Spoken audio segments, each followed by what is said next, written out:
여러분, 제 이야기를 들어보실래요? 저는 64세 김연자라고 합니다. 30년 동안 운영해온 식당을 정리하고 은퇴를 결심했을 때의 일이에요. 연자 씨, 정말 그만두시는 거예요? 단골 손님 중 한 분이 아쉬운 표정으로 물으셨죠. 네, 이제 좀 쉬어야 할 것 같아요. 30년이면 긴 시간이잖아요. 그동안 수고 많으셨어요. 연자 씨 음식은 정말 최고였어요. 하찬이십니다. 덕분에 여기까지 올 수 있었어요. 마지막 날 가게를 정리하면서 지난 세월이 주마등처럼 스쳐 지나갔어요. 남편과 함께 시작했던 작은 식당이 어느새 동네에서 소문난 맛집이 되었죠.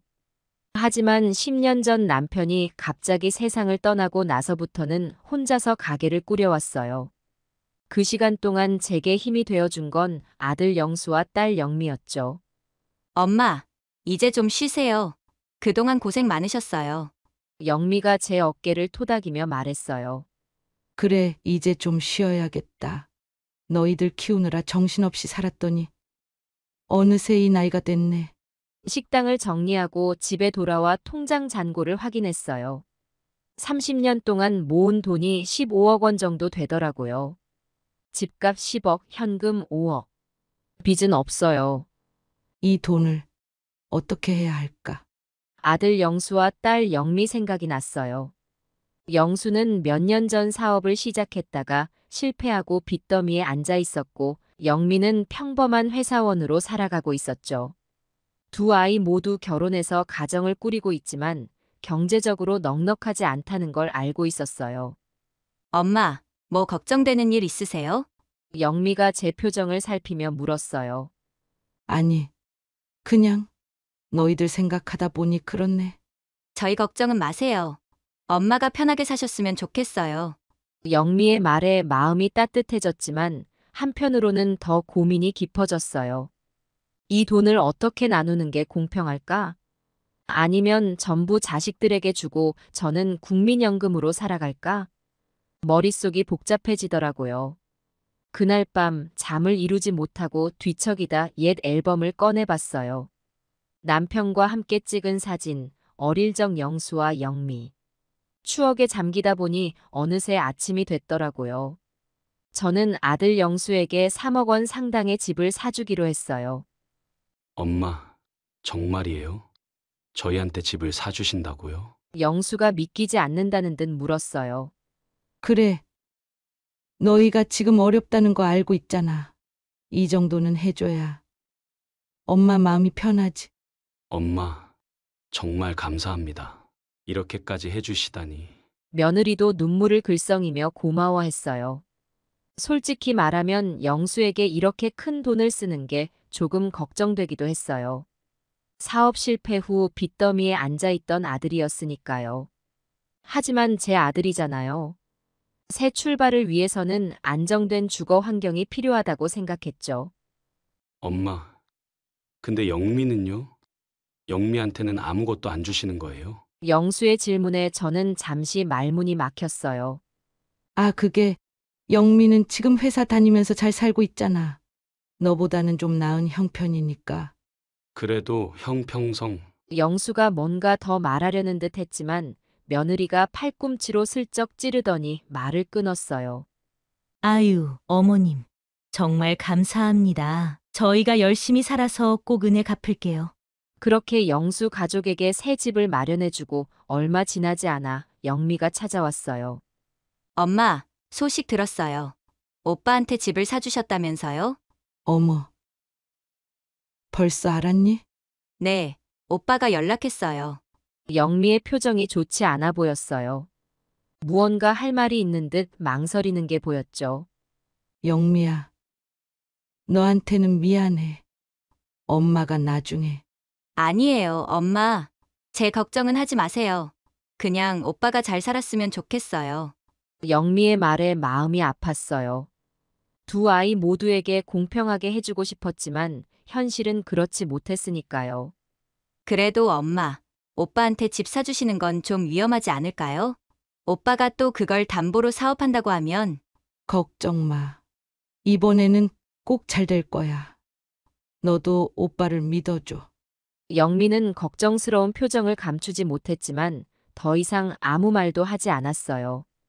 그저 힘없이 고개를 끄덕일 뿐이었죠. 그날 이후 저는 가끔 제 결정이 옳았는지 고민하곤 했어요. 하지만 영수 가족이 새 집에서 행복해하는 모습을 보면 그런 걱정도 잠시 잊곤 했답니다. 엄마, 정말 감사해요. 덕분에 아이들 교육도 더 신경 쓸 수 있게 됐어요. 영수의 말에 가슴이 뿌듯해졌어요. 제 선택이 옳았다고 믿고 싶었거든요. 하지만 그때는 몰랐죠.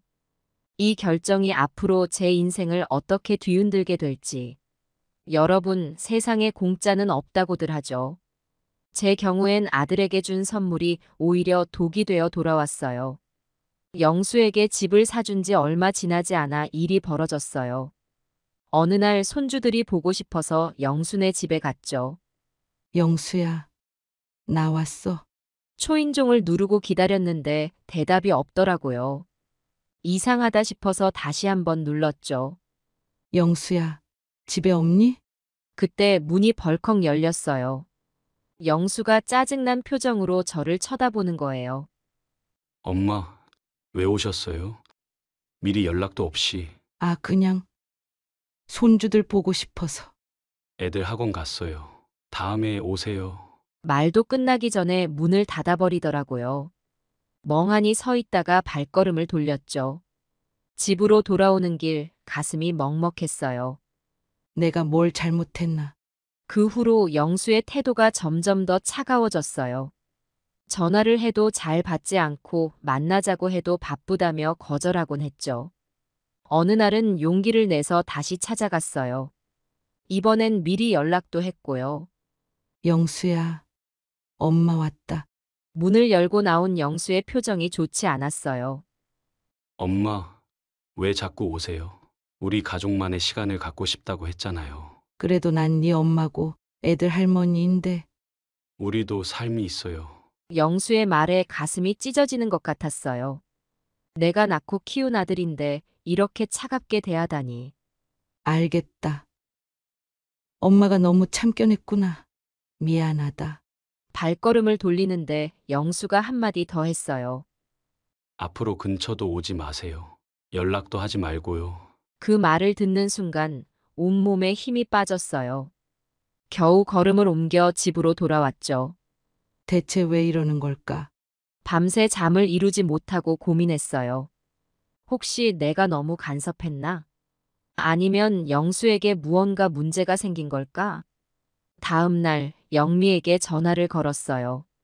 영미야, 영수가 왜 그러는지 혹시 아니? 엄마, 저도 잘 모르겠어요. 오빠가 요새 연락을 잘 안 받아요. 영미의 대답에 더 걱정이 됐어요. 혹시 사업 문제라도 생긴 걸까? 아니면 부부 사이에 무슨 일이라도?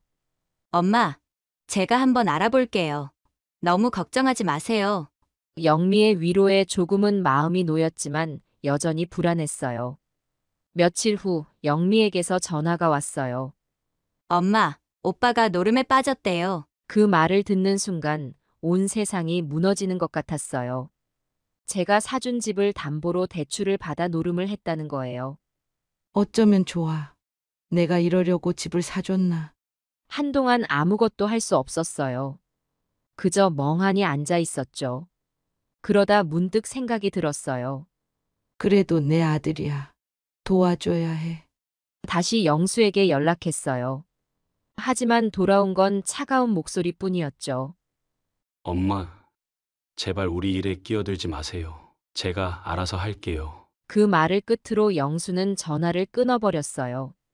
그 후로 몇 번이나 연락을 시도했지만 번번이 실패했죠.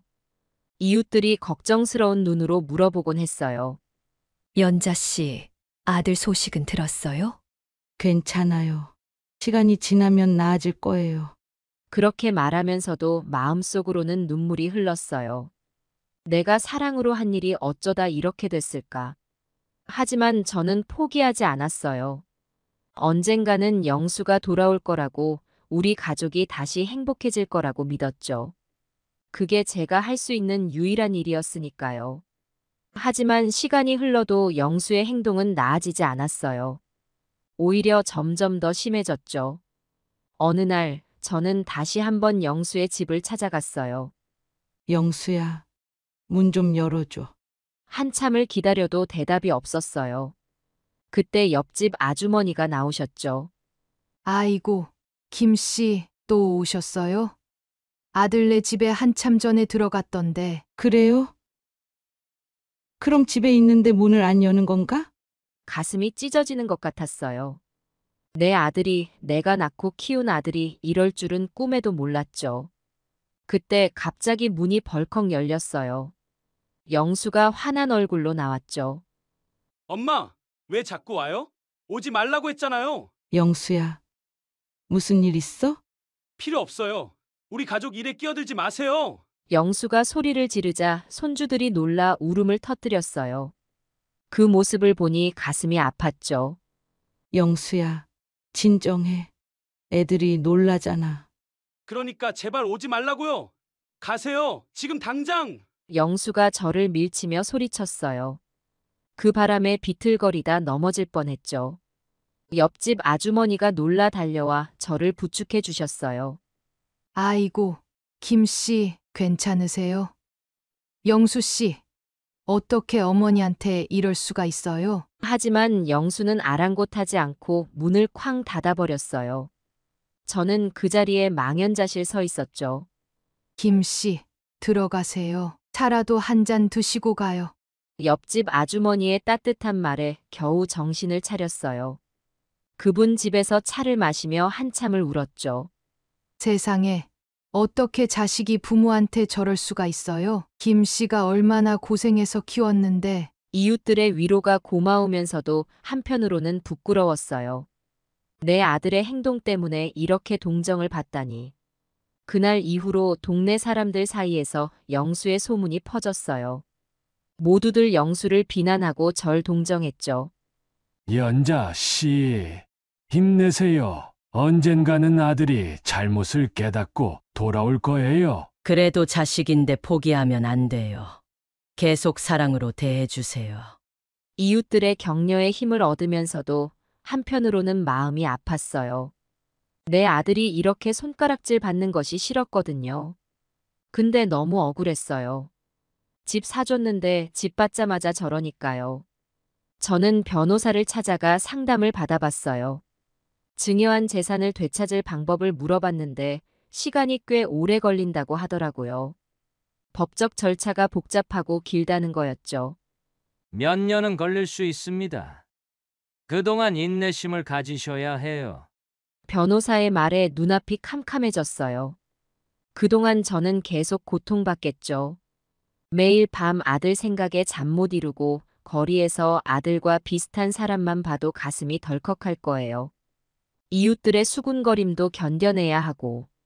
그날 밤 잠을 이루지 못하고 뒤척이다 문득 생각이 들었어요. 이대로는 안 돼. 뭔가 해야 해. 다음 날 아침 영미에게 전화를 걸었어요.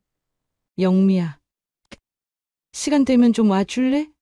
네, 엄마, 무슨 일 있으세요? 와서 얘기하자꾸나.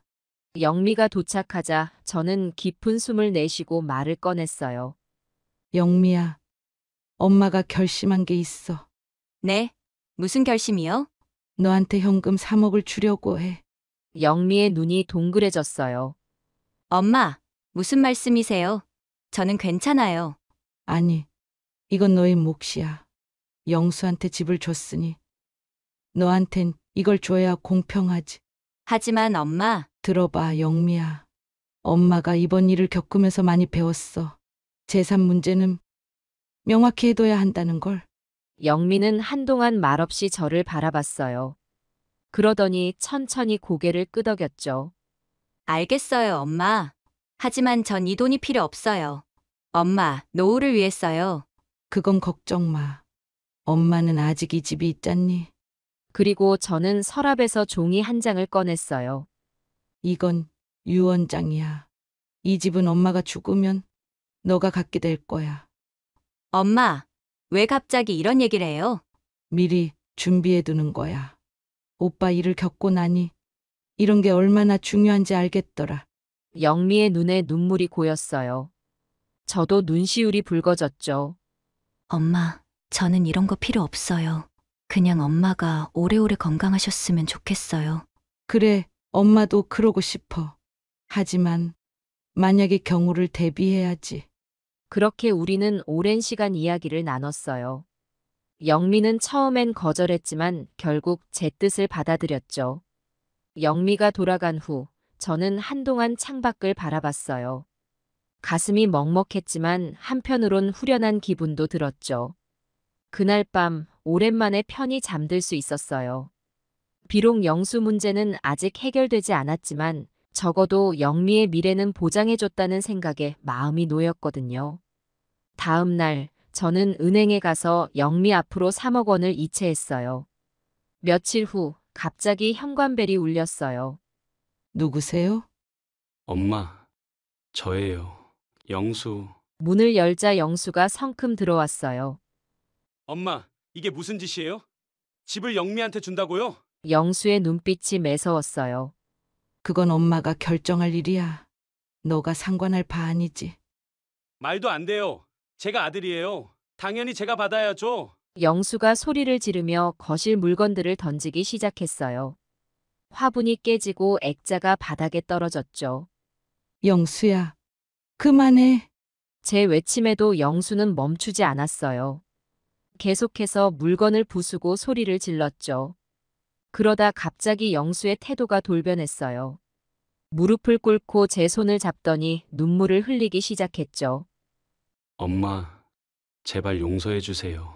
다시는 그러지 않을게요. 제발 집 주세요. 미안하다. 영수야, 이미 늦었어. 엄마, 제발요. 제가 뭐든 할게요. 엄마 원하시는 거 다 해드릴게요. 영수가 바닥에 엎드려 절까지 했어요. 일어나라. 영수야, 그러지 마. 싫어요. 엄마가 용서해 주실 때까지 이러고 있을 거예요. 한참을 그러고 있더니 영수가 갑자기 일어났어요. 그리고는 창문으로 뛰어가 열더니 위험하게 몸을 반쯤 내밀었어요. 순간 온몸에 힘이 빠졌어요. 영수야, 제발 그만해. 위험해. 들어와. 그때 현관문이 열리더니 영미가 들어왔어요. 엄마, 무슨 일이에요? 영미를 본 영수의 표정이 일그러졌어요. 넌 왜 왔어? 너 때문이잖아. 다 너가 엄마 부추긴 거지? 영수가 영미를 향해 달려들려고 했어요. 그 순간 저도 모르게 소리를 질렀죠. 그만해. 이제 정말 끝이야. 모두가 얼어붙었어요. 저는 계속 말했어요. 영수야, 이제 정말 돌아가렴. 더 이상 엄마한테 오지 마. 너가 한 짓들 다 용서할 수 있을 것 같았어. 하지만 이건 아니다. 가렴. 영수야, 이제 엄마한테 아들은 없단다. 영수가 그 자리에 주저앉았어요. 영미가 다가와 저를 안아주었죠. 엄마, 괜찮으세요? 응, 괜찮아. 영수는 한동안 울기만 하다가 천천히 일어났어요. 그리고는 아무 말 없이 집을 나갔죠. 그날 이후로 우리 가족의 삶이 많이 달라졌어요. 영미와 저는 더욱 가까워졌죠. 엄마, 오늘은 제가 엄마 좋아하시는 미역국 끓여드릴게요. 아이고, 우리 딸. 고마워. 영미는 제가 힘들 때마다 옆에서 힘이 되어줬어요. 엄마, 너무 무리하지 마세요. 제가 다 할 수 있어요. 그래도 엄마가 좀 도와야지.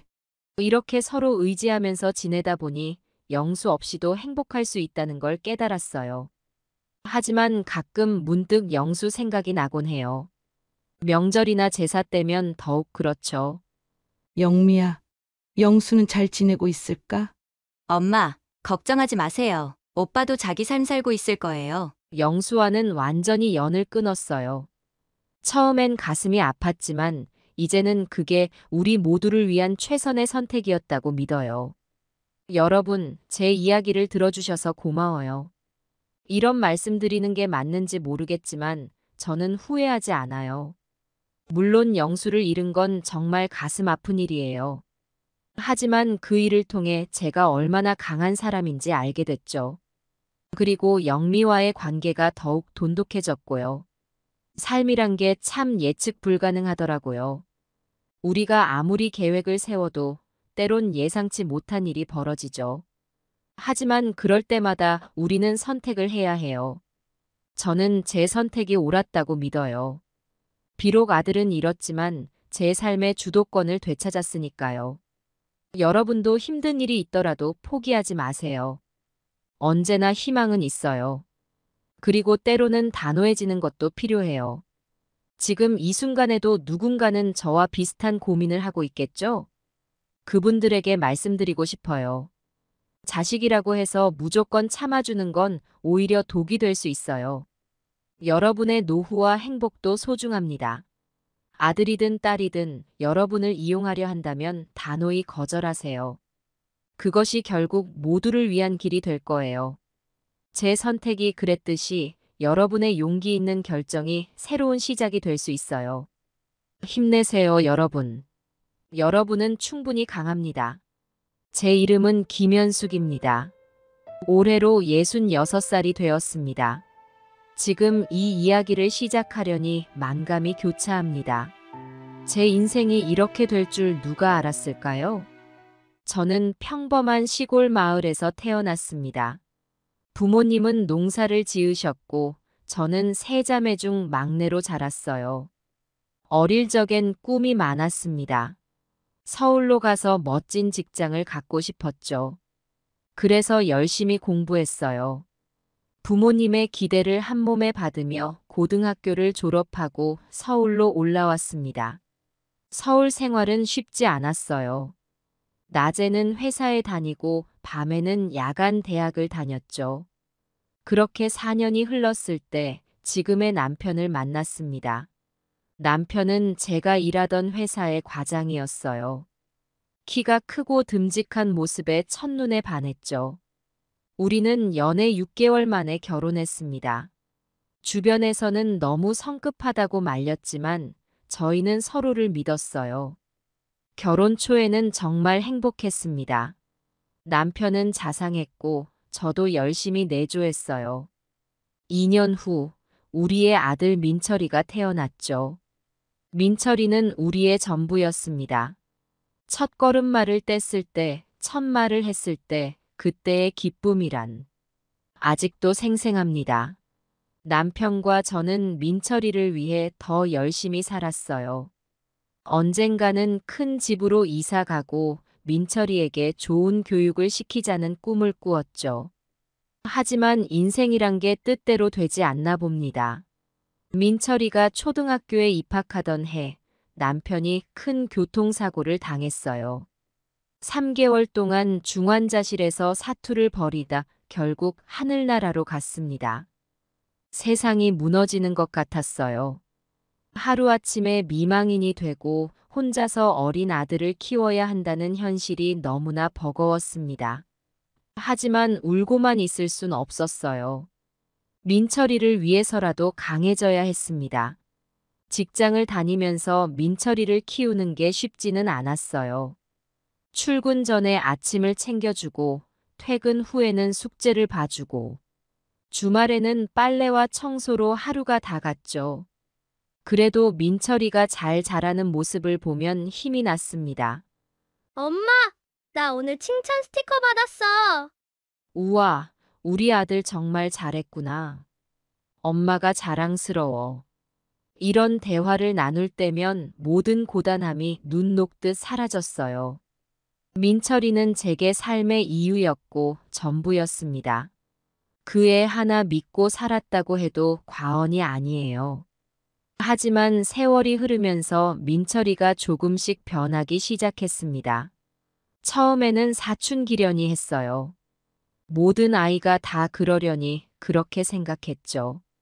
하지만 점점 심해지는 반항과 알 수 없는 행동들. 어디서부터 잘못된 걸까요? 제가 뭘 잘못한 걸까요?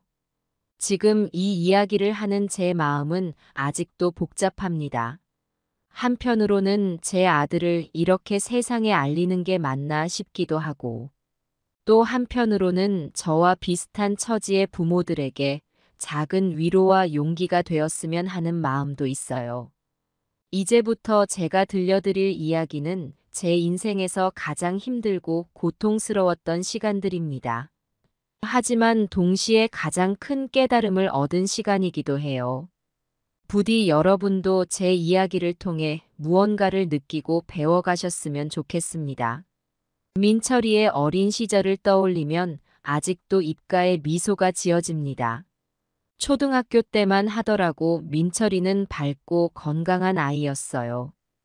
운동회 때 달리기로 1등을 했다며 신나서 달려오던 모습이 어제 일처럼 생생합니다. 하지만 중학교에 들어가면서 민철이가 조금씩 변하기 시작했어요. 처음에는 평범한 사춘기라고 생각했습니다. 말대꾸도 가끔 하고 짜증을 내기도 했지만 모든 아이가 그런 시기를 겪는다고 들었기에 크게 걱정하지 않았어요. 그런데 2학년이 되면서 상황이 심각해졌습니다. 어느 날 학교에서 연락이 왔어요. 민철이가 친구들과 싸워서 다쳤다는 거예요. 놀란 마음에 얼른 병원으로 달려갔죠. 민철이는 눈가가 퍼렇게 멍들어 있었어요. 민철아, 무슨 일이야? 왜 싸운 거니? 시끄러워요. 상관하지 말라고요. 차갑게 저를 밀어내는 민철이를 보며 가슴이 아팠습니다. 내 아들이 이렇게 변할 줄 누가 알았을까요? 그 일을 시작으로 민철이의 문제 행동은 점점 늘어갔어요. 학교에서 담임 선생님과 상담을 하는 일이 잦아졌고 결석도 늘어났습니다. 집에서는 대화는커녕 마주치기도 힘들어졌어요. 방문을 잠그고 나오지 않거나 늦은 밤까지 돌아오지 않는 날도 많아졌죠. 고등학교에 진학하고 나서는 상황이 더 악화됐습니다. 나쁜 친구들과 어울리는 것 같았어요. 술에 취해 비틀거리며 들어오기도 했거든요. 용돈을 달라고 조르다가 안 준다고 하면 물건을 집어던지고 고함을 지르곤 했죠. 야, 돈 좀 줘봐. 친구들이랑 놀아야 되잖아. 민철아, 이번 주에 벌써 3번째잖니. 엄마가 돈을 어디서 그렇게 마련해. 아, 진짜 짜증나네. 애 키울 돈도 없으면서 왜 낳은 거야? 그 말에 가슴이 찢어지는 것 같았어요. 내 아들의 입에서 어떻게 저런 말이 나올 수 있을까? 그때마다 저는 제 자신을 자책했습니다. 내가 뭘 잘못했길래 민철이가 이렇게 변한 걸까? 그래도 포기할 순 없었어요. 상담을 받아보자고 제안도 해보고 여행을 가보자고도 했습니다. 하지만 민철이는 모든 제안을 거절했어요. 대화를 시도할 때마다 내 인생이니까 상관하지 마. 라는 말만 되풀이했죠. 고등학교 3학년 대학 입시를 앞두고 있을 때였어요. 민철이의 담임 선생님께서 집으로 찾아오셨습니다. 어머님, 민철이가 이대로 가다가는 대학은커녕 졸업도 힘들 것 같습니다. 꼭 좋은 대학이 아니더라도 일단 졸업장이라도 받을 수 있게 도와주셔야 해요. 그 말씀을 듣고 밤새 울었습니다. 아들 녀석, 제발 정신 좀 차리고 공부해서 대학이라도 가주면 좋겠다고 빌고 또 빌었어요. 다행히 민철이도 마지막 몇 달간은 조금 정신을 차린 듯 했어요. 그렇게 겨우겨우 대학에 합격했습니다. 대학에 가면 좋아질 줄 알았어요. 새로운 환경에서 마음을 잡고 열심히 공부하길 바랬죠. 하지만 현실은 달랐습니다. 개강한 지 한 달도 안 되어 민철이는 수업을 빠지기 시작했어요. 밤새 술을 마시고 늦게 들어오는 날이 많아졌고 낮에는 계속 잠만 자더라고요. 민철아, 대학 등록금이 얼마나 비싼데 그렇게 놀기만 하니? 아, 진짜 잔소리 그만해. 내가 알아서 할게. 그렇게 1학년을 마치고 2학년이 되었을 때 민철이는 휴학을 하겠다고 했어요. 아르바이트를 하면서 생각을 정리하겠다는 거였죠. 저는 반대했지만 민철이는 제 말을 듣지 않았어요. 휴학 후 민철이는 정말 아르바이트를 시작했습니다. 하지만 그게 전부가 아니었어요. 밤에 나가서 술을 마시고 늦게 들어오는 건 여전했고 가끔은 며칠씩 연락 두절인 적도 있었죠. 그럴 때마다 저는 가슴을 졸이며 밤을 지새웠습니다. 그렇게 세월이 흘러 민철이는 어느덧 30이 되었어요. 대학은 결국 중퇴했고 이렇다 할 직장 없이 집에서 빈둥거리며 지냈죠. 가끔 아르바이트를 한다며 나갔다 오지만 그 돈은 어디에 쓰는지 항상 손에 쥐고 있는 돈이 없었어요. 이렇게 제 아들 민철이는 점점 더 나쁜 길로 빠져들고 있었습니다. 그 모습을 지켜보는 저의 마음은 찢어질 듯 아팠지만 어떻게 해야 할지 막막하기만 했어요. 민철이가 대학을 중퇴하고 난 후 우리 집의 일상은 완전히 바뀌었습니다. 아침이면 늘 텅 빈 민철이의 방을 보며 한숨을 쉬었죠. 언제 들어왔는지 언제 나갔는지도 모르게 지내는 날들이 많아졌어요. 가끔 마주치면 돈을 달라고 조르는 게 전부였습니다. 엄마, 돈 좀 줘봐. 친구들이랑 술 먹게. 민철아, 엄마 돈 없어. 아, 진짜 짜증나네. 돈도 없으면서 왜 살아? 그 말에 가슴이 찢어지는 것 같았어요. 내 아들의 입에서 어떻게 저런 말이 나올 수 있을까? 그때마다 저는 제 자신을 자책했습니다. 내가 뭘 잘못했길래 민철이가 이렇게 변한 걸까? 직장에서도 집중이 되지 않았어요. 혹시 민철이에게 무슨 일이 생기진 않았을까? 나쁜 일에 휘말리진 않았을까 하는 걱정에 일손을 놓기 일쑤였죠. 동료들은 제가 왜 이렇게 혼란스러워하는지 몰랐을 거예요. 현숙 씨, 요즘 안색이 안 좋아 보이네요. 무슨 일 있어요? 아, 그냥 좀 피곤해서요. 이렇게 둘러대고 말았습니다. 누구에게 제 상황을 털어놓을 수 있을까요? 내 아들이 불량해졌다고 매일 밤 술에 절어 들어온다고 말할 수 있을까요? 동네에서도 점점 소문이 나기 시작했어요. 현숙이네 아들. 요즘 낮에도 술 마시고 다닌다며? 그러게 말이야. 어제는 편의점에서 술 사가는 걸 봤어. 이런 소리를 들을 때마다 고개를 푹 숙이고 빨리 걸어갔습니다. 부끄러웠어요. 하지만 그보다 더 민철이가 걱정됐죠. 집에 있는 물건들이 하나둘 사라지기 시작했어요. 처음에는 작은 물건들이었죠. 제 지갑에서 현금이 없어지고 장식장에 있던 은수저가 사라졌어요. 민철아, 혹시 은수저 못 봤니? 아니요. 엄마가 어디 뒀겠죠? 민철이는 시치미를 뚝 떼고 대답했어요. 하지만 저는 알고 있었습니다. 민철이가 가져갔다는 것을. 그래도 말하지 않았어요. 말해봤자 싸움만 날 뿐이었으니까요. 어느 날은 제 결혼 반지가 사라졌어요. 남편이 주고 간 마지막 선물이었는데 너무 속상해서 며칠을 울었습니다. 민철이의 생활은 점점 더 불규칙해졌어요. 며칠씩 집에 들어오지 않다가 갑자기 나타나 돈을 달라고 조르곤 했죠. 때로는 술에 취해 들어와 난동을 부리기도 했고요. 야, 이 집에 먹을 거 없어? 배고파 죽겠네. 민철아, 방금 들어왔잖아. 엄마가 뭐 해줄까? 됐어요. 그냥 돈이나 줘. 나가서 먹을래. 이런 대화가 일상이 되어버렸어요. 아들과 따뜻한 대화를 나누는 것이 꿈만 같았습니다. 그렇게 세월이 흘러 민철이는 어느덧 30이 되었어요. 대학은 결국 중퇴했고 이렇다 할 직장 없이 집에서 빈둥거리며 지냈죠. 가끔 아르바이트를 한다며 나갔다 오지만 그 돈은 어디에 쓰는지 항상 손에 쥐고 있는 돈이 없었어요. 이렇게 제 아들 민철이는 점점 더 나쁜 길로 빠져들고 있었습니다. 그 모습을 지켜보는 저의 마음은 찢어질 듯 아팠지만 어떻게 해야 할지 막막하기만 했어요. 이제 와서 생각해보면 그때 더 강하게 나섰어야 했는지도 모르겠어요.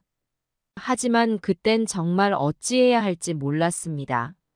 그저 언젠가는 민철이가 정신을 차리기를. 그렇게 바라며 하루하루를 버텼어요. 민철이의 상황이 악화일로를 걷는 동안 저의 일상도 점점 무너져 갔습니다. 직장에서는 실수가 잦아져 상사에게 꾸중을 듣기 일쑤였고 밤에는 제대로 잠을 이루지 못했어요. 민철이가 언제 들어올지 또 무슨 일을 저지를지 모른다는 불안감에 시달렸거든요. 이웃들과의 관계도 점점 소원해졌습니다. 예전에는 주말마다 모여 김치도 담그고 반찬도 나눠 먹곤 했는데 이제는 마주치면 어색한 인사만 나눌 뿐이에요. 민철이 때문에 창피해서 피하는 건지 아니면 그들이 저를 피하는 건지 분간이 가지 않았습니다. 현숙 씨, 요즘 민철이는 어때요? 취직은 했나요? 아, 네, 열심히 노력 중이에요. 이렇게 거짓말로 둘러댈 때마다 죄책감에 시달렸습니다. 하지만 실상을 털어놓을 용기는 나지 않았어요. 경제적으로도 많이 힘들어졌습니다. 민철이가 자주 돈을 요구했고 거절하면 괴팍하게 변했기 때문에 어쩔 수 없이 줄 수밖에 없었어요. 적금도 해약하고 보험도 해약했습니다. 남편이 남겨준 보험금도 바닥이 보이기 시작했어요. 어느 날 밤 민철이가 또 술에 취해 들어왔습니다. 엄마, 돈 줘. 당장 필요해. 민철아, 이제 정말 줄 돈이 없어. 엄마가 다 털어서 너한테 줬잖아. 거짓말하지 마, 뭐. 내가 모를 줄 알아? 아빠가 남긴 보험금 아직 남았잖아. 그 말에 저는 깜짝 놀랐어요. 어떻게 그걸 알고 있는 거지? 그건 너 학비로 써야 할 돈이야. 나중에 너가 공부하고 싶을 때 쓰려고. 아, 진짜 웃기네. 내가 언제 공부한다고 그랬어? 그냥 돈이나 내놔. 민철이가 소리를 지르며 제 팔을 잡아 끌었어요. 너무 아팠지만 소리 지르지 않으려 입술을 깨물었습니다. 민철아, 제발 그만해. 엄마가 너무 힘들어. 엄마가 힘들어. 내가 얼마나 힘든 줄 알아?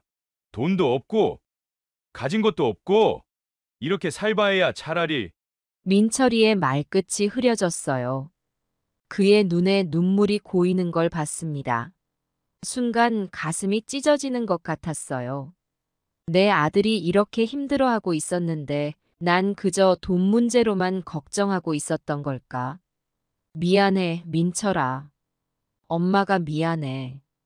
그렇게 말하며 민철이를 안았어요. 처음에는 거부하는 듯 했지만 이내 그도 저를 꼭 안아주었습니다. 그날 밤 우리는 오랜만에 함께 울었어요. 다음 날 결심했습니다. 이대로는 안 되겠다고. 민철이를 돕기 위해 전문가의 도움을 받아야겠다고 생각했어요. 상담센터에 전화를 걸어 상담을 받았고 민철이를 설득해 함께 가보기로 했습니다. 하지만 현실은 그리 쉽지 않았어요. 민철이는 처음에는 가겠다고 했다가도 막상 당일이 되면 나가질 않았어요. 몇 번을 그렇게 반복하다 결국 포기하고 말았습니다. 그렇게 또 시간이 흘러갔어요. 변한 건 아무것도 없었습니다. 아니, 오히려 상황은 더 나빠졌어요. 민철이의 행동은 점점 더 과격해졌고 저는 점점 더 지쳐갔습니다. 이대로는 안 된다는 생각이 들었어요. 하지만 어떻게 해야 할지, 무엇을 해야 할지 알 수 없었습니다. 그저 하루하루를 버티는 것만으로도 힘이 들었어요. 그러던 어느 날 예상치 못한 일이 벌어졌습니다. 그 일은 제가 늦은 밤 퇴근길에 일어났습니다. 평소보다 야근이 길어져 집에 늦게 돌아가는 길이었어요. 피곤한 몸을 이끌고 집 앞에 도착했을 때 이상한 소리가 들렸습니다. 우리 집 안에서 남자들의 고함 소리와 물건 깨지는 소리가 들려왔어요. 순간 온몸에 전율이 흘렀습니다. 민철이에게 무슨 일이 생긴 걸까 하는 걱정에 서둘러 문을 열었죠. 문을 열자마자 눈앞에 펼쳐진 광경에 저는 그 자리에서 얼어붙고 말았습니다. 거실은 아수라장이 되어 있었고 민철이와 낯선 남자 둘이서 싸우고 있었어요. 야, 이 자식아! 돈 어디 처박았어? 없다고. 돈 없어. 제발 그만해. 민철이가 맞고 있었습니다. 얼굴은 피투성이었고 옷은 찢어져 있었어요.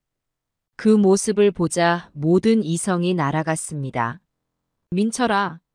제 목소리에 그들이 멈췄어요. 민철이는 놀란 눈으로 저를 쳐다봤고 다른 남자들은 험악한 표정으로 저를 노려봤습니다.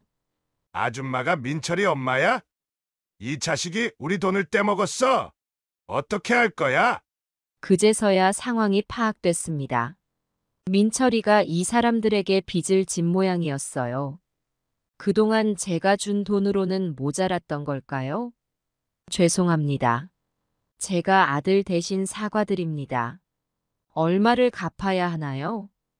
떨리는 목소리로 물었습니다. 그들이 말한 금액을 듣고 저는 눈앞이 캄캄해졌어요. 그 돈을 어떻게 마련한단 말입니까? 일주일 안에 갚아. 안 그러면 다음에는 이렇게 착하게 굴지 않을 거야. 그렇게 말하고 그들은 떠났습니다. 민철이는 바닥에 쓰러져 흐느끼고 있었어요.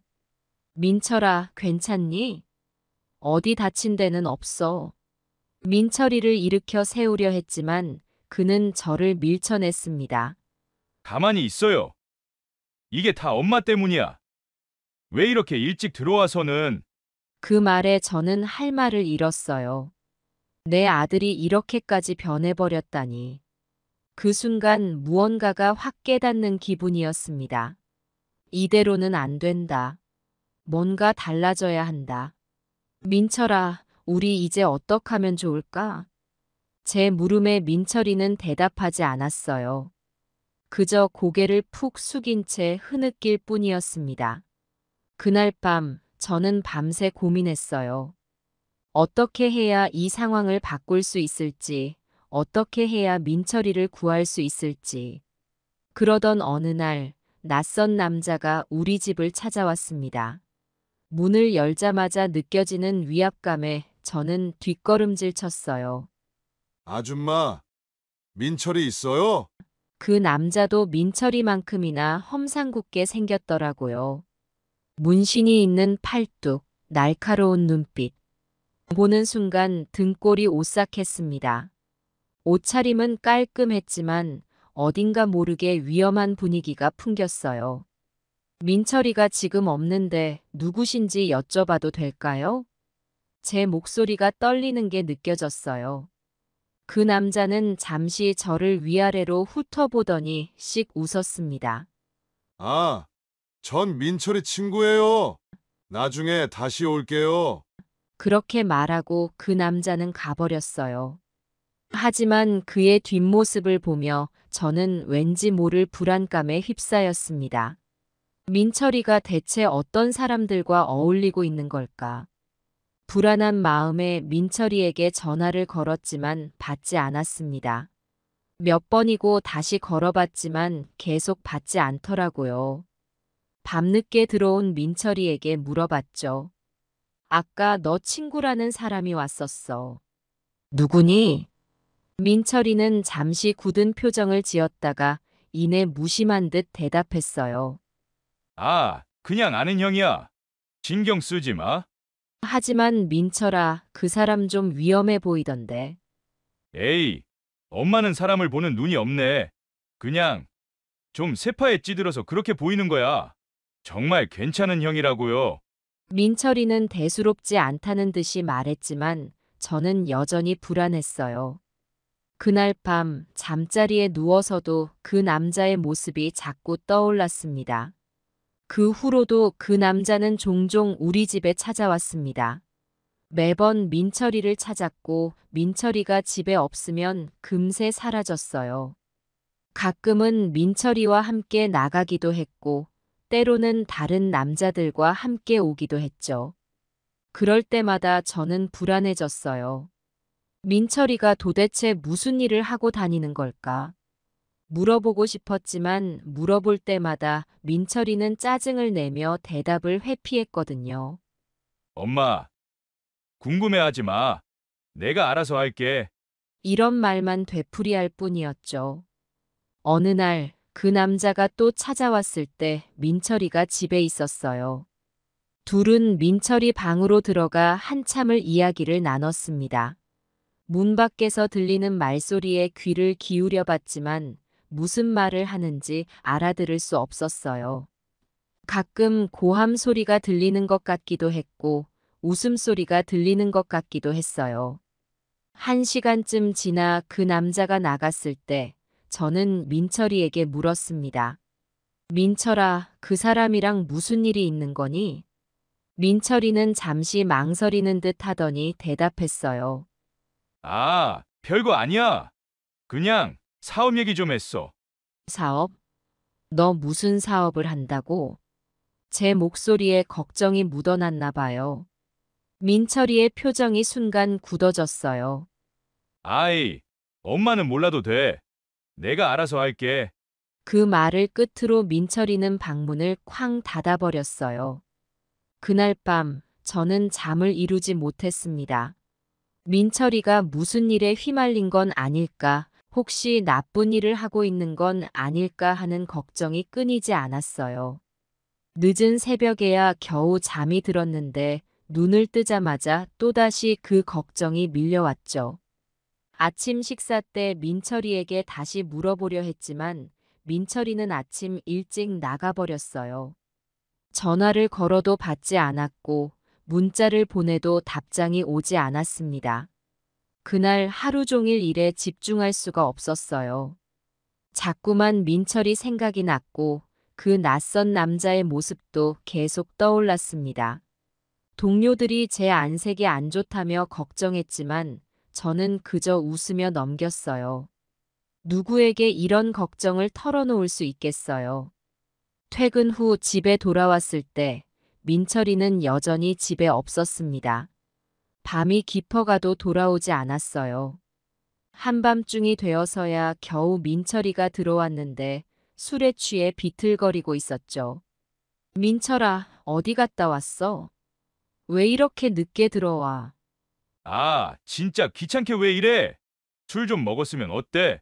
민철이의 말투가 거칠어져 있었어요. 평소보다 더 심하게 취해 보였습니다. 그 사람들이랑 또 만났니? 제 질문에 민철이의 눈빛이 순간 날카로워졌어요. 엄마, 제발 좀 그만 물어봐요. 내 인생 내가 알아서 살 거야. 그렇게 말하고 민철이는 제 어깨를 거칠게 밀치고 방으로 들어가 버렸어요. 문을 쾅 닫는 소리에 저는 한동안 그 자리에 서 있었습니다. 이대로 둬서는 안 되겠다는 생각이 들었어요. 하지만 어떻게 해야 할지 막막했습니다. 다른 방법이 없을까? 밤새 고민했지만 답은 나오지 않았어요. 다음 날도 그 다음 날도 비슷한 상황이 반복됐습니다. 민철이는 계속해서 그 남자들과 어울렸고 저는 그저 멀리서 지켜볼 수밖에 없었어요. 그렇게 불안한 나날들이 이어지던 어느 날, 제 불안이 현실이 되는 사건이 일어났습니다. 그날은 제가 평생 잊지 못할 날이 되었고 결국 저로 하여금 가장 힘든 결정을 내리게 만들었습니다. 그날 밤 저는 평소보다 늦게 퇴근했습니다. 직장에서의 야근이 길어져 집에 도착했을 때는 이미 밤 11시가 넘어 있었어요. 피곤한 몸을 이끌고 아파트 계단을 올라가면서 문득 민철이 생각이 났습니다. 요즘 들어 민철이와 제대로 된 대화를 나눈 적이 없었거든요. 현관문 앞에 서서 열쇠를 꺼내려는 순간 이상한 소리가 들렸습니다. 집 안에서 부스럭거리는 소리와 낮은 목소리가 들려왔어요. 순간 온몸에 전율이 흘렀습니다. 이상하다. 민철이가 친구를 데려왔나? 저는 조용히 문을 열었습니다. 현관에 들어서자 이상한 느낌이 더욱 강해졌어요. 집 안이 어둡고 평소와는 다른 긴장감이 감돌았습니다. 조심스럽게 거실로 향했습니다. 그 순간 충격적인 광경을 목격했어요. 민철이와 그의 친구로 보이는 남자가 제 장롱을 뒤지고 있었던 겁니다. 바닥에는 이미 몇 개의 귀중품들이 널브러져 있었어요. 제 결혼 반지, 돌아가신 시어머니께서 주신 금목걸이, 그리고 몇 년 동안 모아둔 현금 봉투까지. 야, 빨리 해.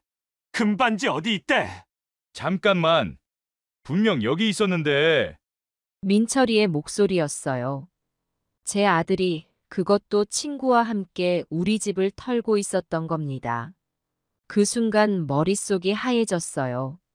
내가 지금 무슨 광경을 보고 있는 거지? 이건 분명 악몽일 거야. 그래, 악몽에 틀림없어. 하지만 현실은 냉혹했습니다. 제 눈앞에서 벌어지고 있는 일은 분명 현실이었어요. 순간 온몸에 힘이 빠졌습니다. 다리가 후들거려 그 자리에 주저앉을 것만 같았어요. 하지만 동시에 분노가 치밀어 올랐습니다. 내가 그토록 사랑하고 믿었던 아들이 이제는 도둑이 되어 자기 집을 턴다니. 민철아.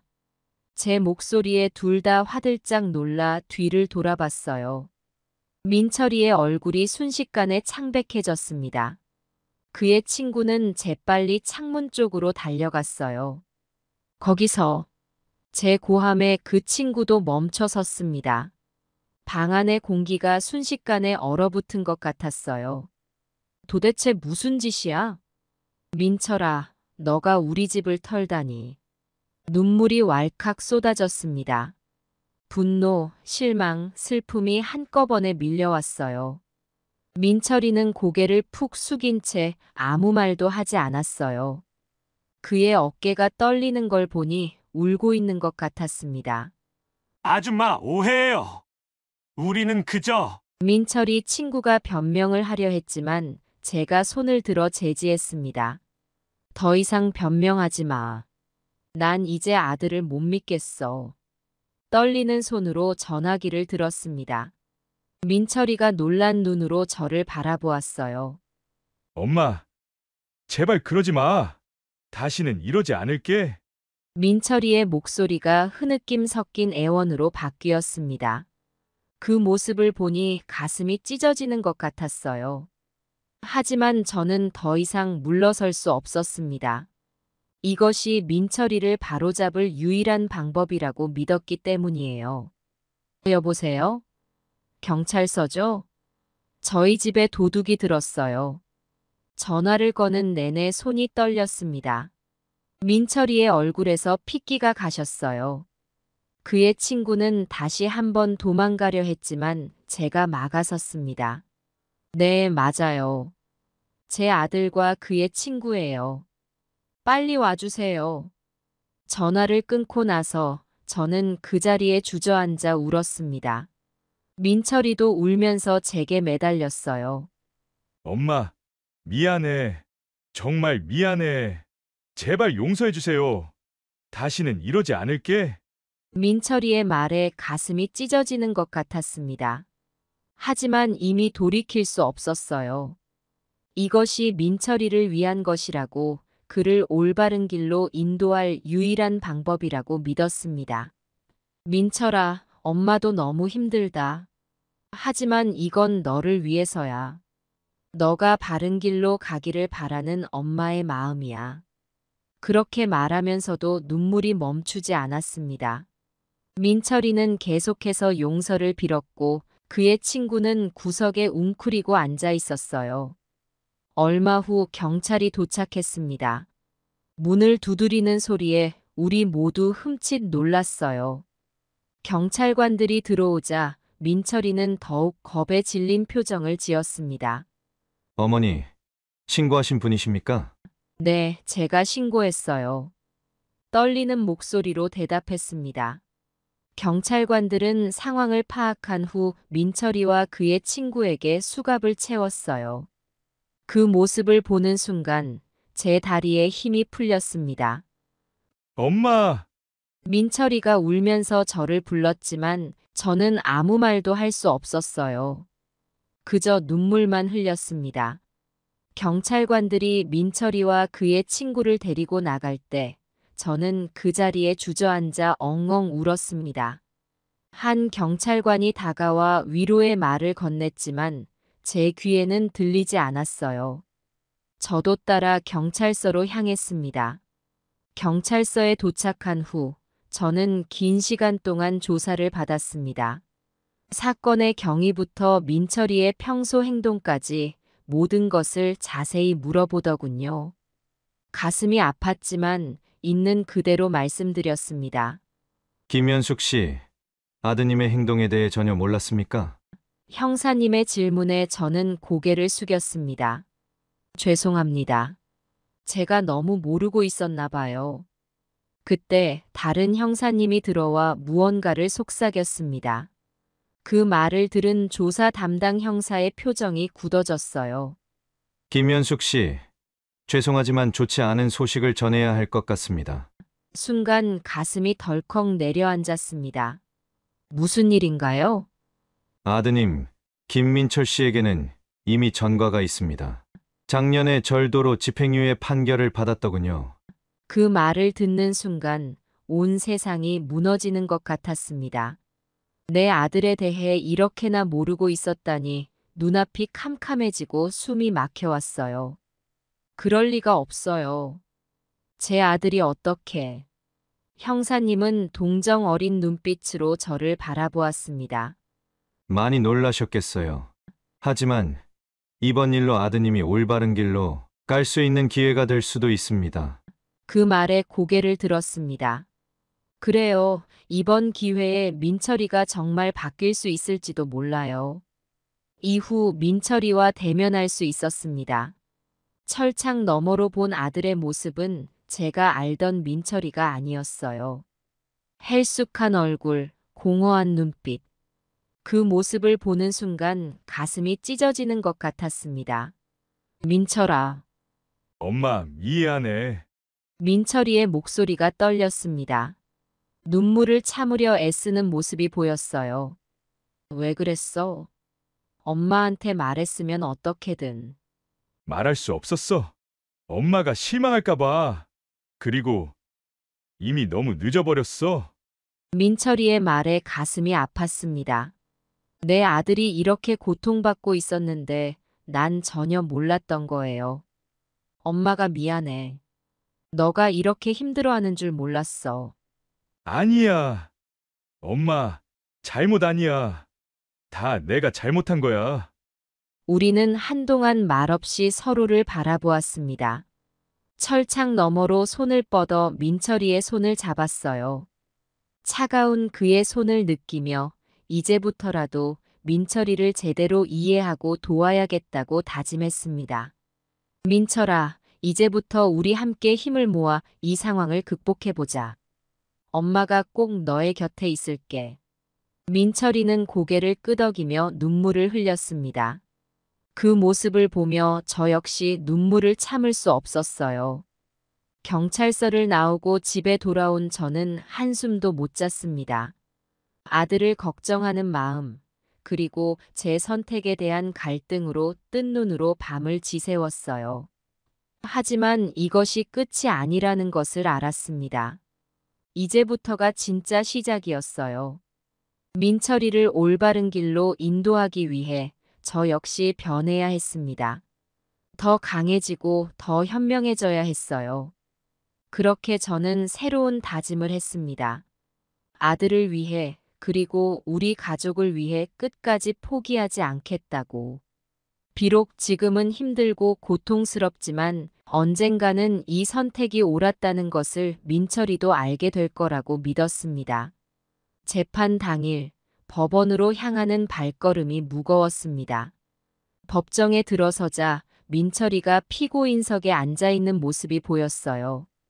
창백한 얼굴로 고개를 숙이고 있는 아들을 보니 가슴이 아팠습니다. 재판이 시작되고 검사가 민철이의 죄목을 낭독했습니다. 하나하나 들을 때마다 제 잘못인 것만 같아 괴로웠어요. 피고인 김민철은 상습적으로 절도를 저질렀으며 이번에는 자신의 어머니까지 위협하여 금품을 갈취하였습니다. 이에 검찰은 피고인에게 징역 3년을 구형합니다.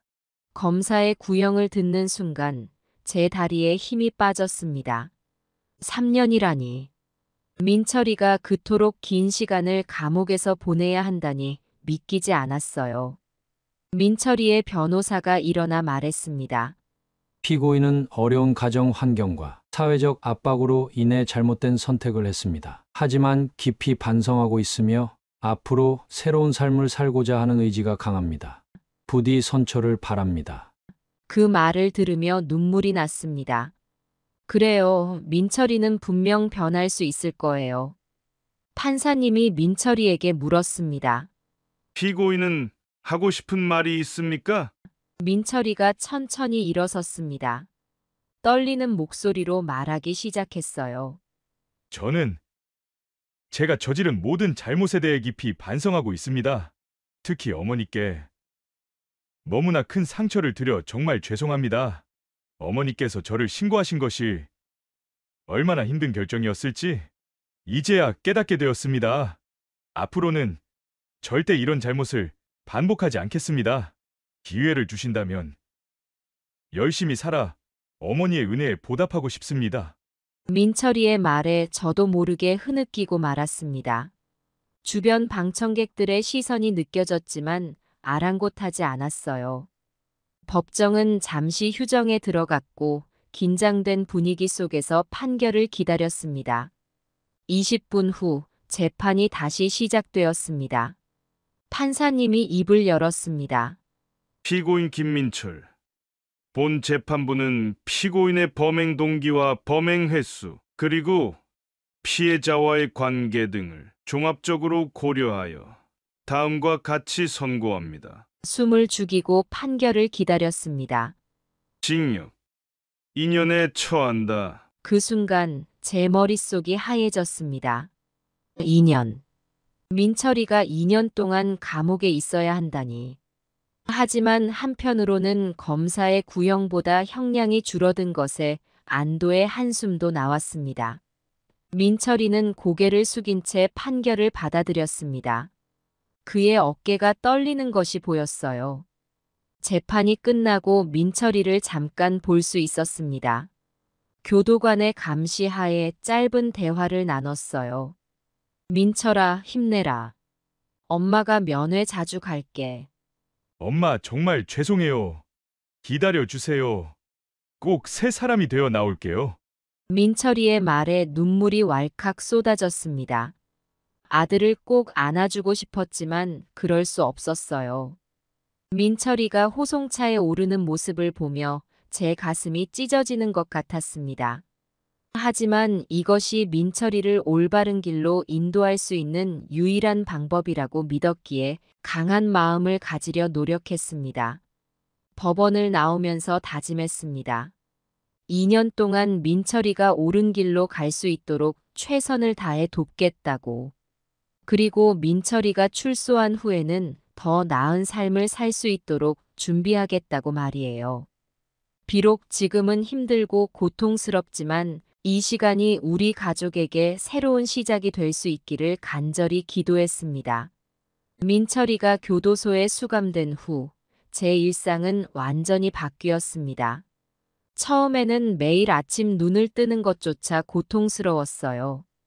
민철이의 빈 방을 볼 때마다 가슴이 찢어지는 듯 했습니다. 주변의 시선도 견디기 힘들었어요. 장을 보러 나가면 이웃들이 수군거리는 소리가 들렸습니다. 저기 봐, 아들을 감옥에 보낸 여자야. 자식 하나 제대로 못 키웠네. 이런 말들이 제 귓가에 들려올 때마다 고개를 숙이고 빨리 걸어갈 수밖에 없었습니다. 한때 친하게 지내던 이웃들도 이제는 저를 마주치면 고개를 돌리곤 했어요. 직장에서도 상황은 마찬가지였습니다. 동료들의 동정 어린 시선과 조심스러운 태도가 오히려 더 마음을 아프게 했어요.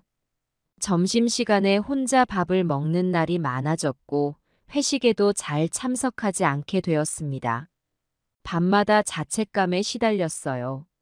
내가 민철이를 더 잘 키웠다면, 더 관심을 가졌다면 이렇게 되진 않았을 텐데. 이런 생각들이 끊임없이 머릿속을 맴돌았습니다. 하지만 시간이 지나면서 조금씩 변화가 찾아왔어요. 민철이와 편지를 주고받으며 그의 마음이 조금씩 변하고 있다는 것을 느꼈습니다. 처음에는 짧고 형식적이던 편지가 점점 길어지고 솔직해졌어요. 엄마, 정말 죄송해요. 이제야 엄마의 마음을 조금이나마 이해하게 된 것 같아요. 여기서 열심히 공부하고 있어요. 나가면 꼭 새 사람이 되어 엄마께 효도할게요. 이런 편지를 받을 때마다 눈물을 흘리면서도 희망을 가졌습니다. 민철이의 변화를 위해 저 역시 노력했어요. 교도소 프로그램에 대해 알아보고 민철이가 참여할 수 있는 교육이나 상담 프로그램을 찾아 신청해 주었습니다. 또한 출소 후 민철이의 새 출발을 위해 준비하기 시작했어요. 직업훈련 정보를 모으다 보니 점차 자책감 대신 희망이 자리 잡기 시작했어요.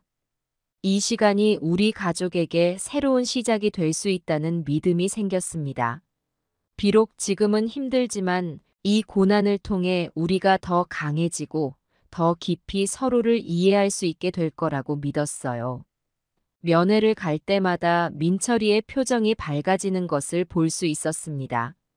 처음에는 고개를 들지 못하고 눈물만 흘리던 아이가 이제는 제 눈을 바라보며 미소 짓는 모습을 보니 가슴이 뭉클해졌어요. 엄마, 기다려주세요. 꼭 달라진 모습으로 돌아갈게요. 민철이의 그 말을 믿었습니다. 그리고 저 역시 변화하고 있었어요. 더 이상 남의 시선을 두려워하지 않게 되었고 당당하게 살아가려 노력했습니다. 주변의 따가운 시선들도 점차 누그러들기 시작했어요. 오히려 제 모습을 보고 용기를 얻었다는 이웃도 있었습니다. 현숙 씨, 정말 대단해요. 그 상황에서 그렇게 당당하게 살아가는 모습이 너무 멋져요. 이런 말을 들을 때마다 가슴이 뭉클해졌습니다. 2년이라는 시간이 결코 짧지 않았지만 저와 민철이에게는 새로운 삶을 준비하는 소중한 시간이었습니다.